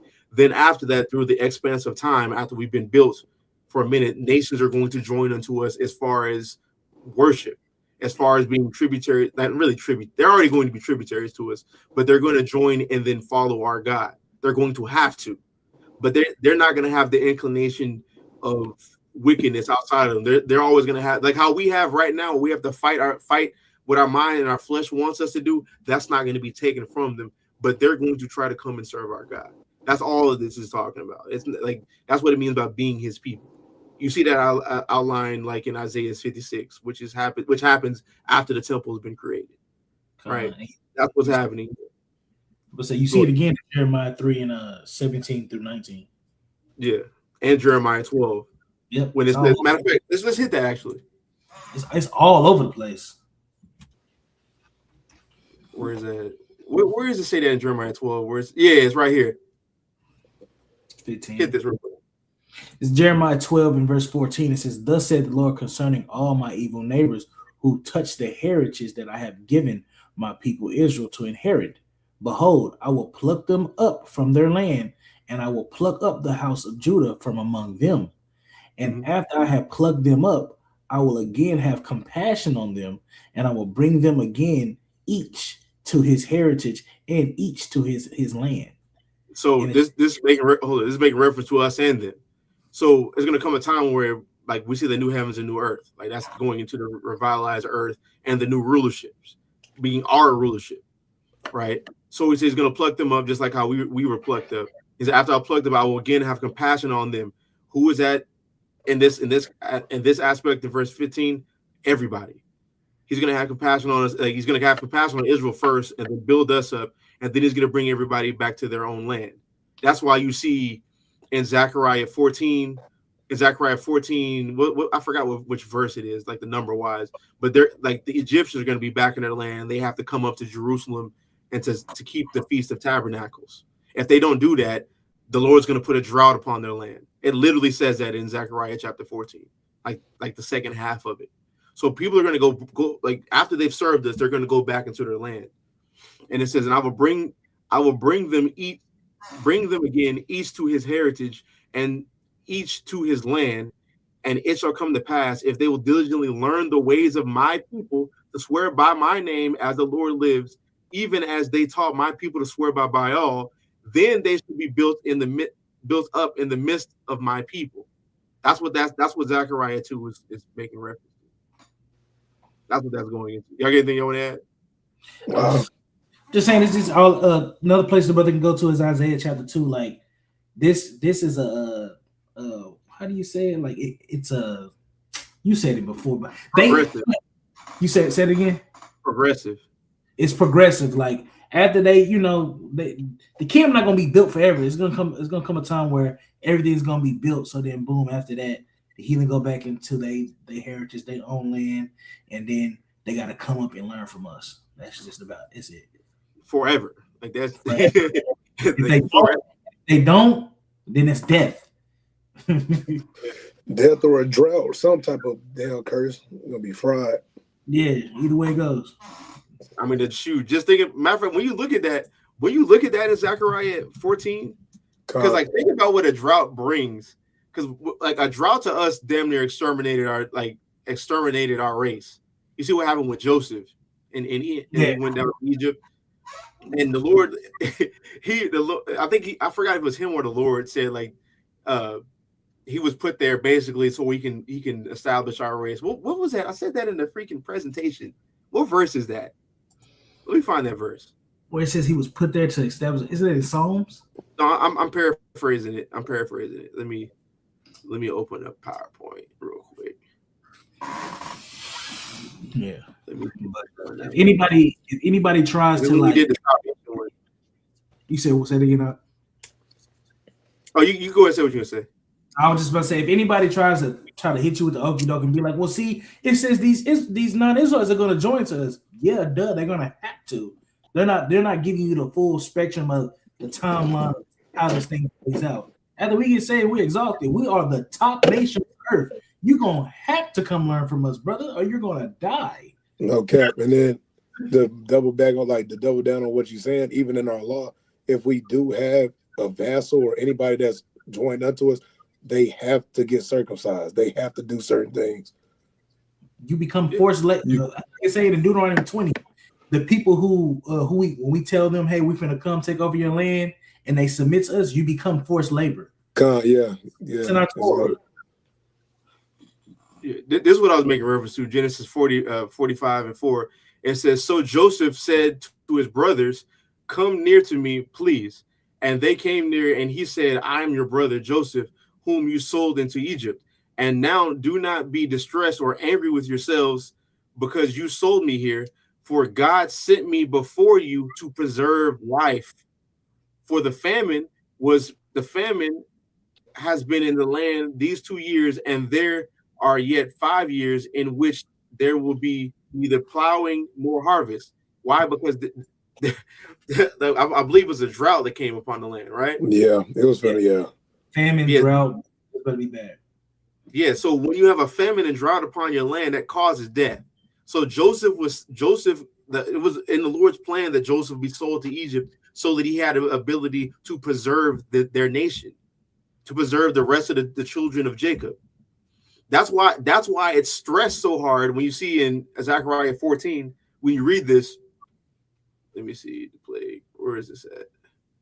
16. Yeah, read this actually. God, this is the book of Zechariah, chapter 14 and verse 16. Then everyone who survives of all the nations that have come against Jerusalem shall go up year after year to worship the King, the Lord of hosts, and to keep the feast of booths. And if any of the families of the earth do not go up to Jerusalem to worship the King, the Lord of hosts, there will be no rain on them. And if the family of Egypt do not go up and present themselves, then on them shall be no rain. There shall be the plague of what the Lord afflicts the nations that do not go up to keep the feast of booths. So that's gonna matter of fact, hit the next verse too. God, this shall be the punishment to Egypt and the punishment to all the nations do not go up to keep the feast of booths. So that's that right there. You know, that's actually in the curses of Deuteronomy chapter 28. They're getting Deuteronomy 28 if they don't come up and essentially go keep the Feast of Tabernacles with us, or the Feast of Booths. They don't have that option. And what's crazy about that and why this is stressed, a famine and not having rain upon your land, that causes mass death. that causes inner fighting, that causes people fighting over resources, that cause you not being able to support your livestock, you not being able to support yourself. That's a hell of a punishment for you not coming up to keep the Feast of Tabernacles. And you know somebody's going to mess around and find out about this, though, because it wouldn't be here if it's not going to happen. We're showing you how they still have the disease of Adam, because why they thought they could even do this in the first place. And if you read, can you go back up to verse where was it? Where it started? Where it says after the survivors of the nation. Yeah. Was it 16? It says everyone who survived. This is after we have already went through and showed them that if you don't get down, you die. Still further in the kingdom, there's gonna be somebody that's gonna be like, nah, I know we submitted to the Israelites, but I'm not going to the Feast of Booths this year. Okay, cool. You'll be an example. You'll be an example, right? You know, it's always got to be one guy. It's always got to be one guy. Yeah, you gotta have an example, bro. Let me see this. Where is this at? Because I want to show that this is, right here. Deuteronomy 28:24. The Lord will make the rain of your land powder, from heaven dust shall come down on you until you are destroyed. That's what they're getting. The Lord is destroying you systematically. If you don't come up, if these nations don't come up to the feast and do what we do. Because the thing is, why it's saying in Zechariah 2 how they're going to become the Lord's people is because what makes us the Lord's people? The covenant in which he enjoined us to.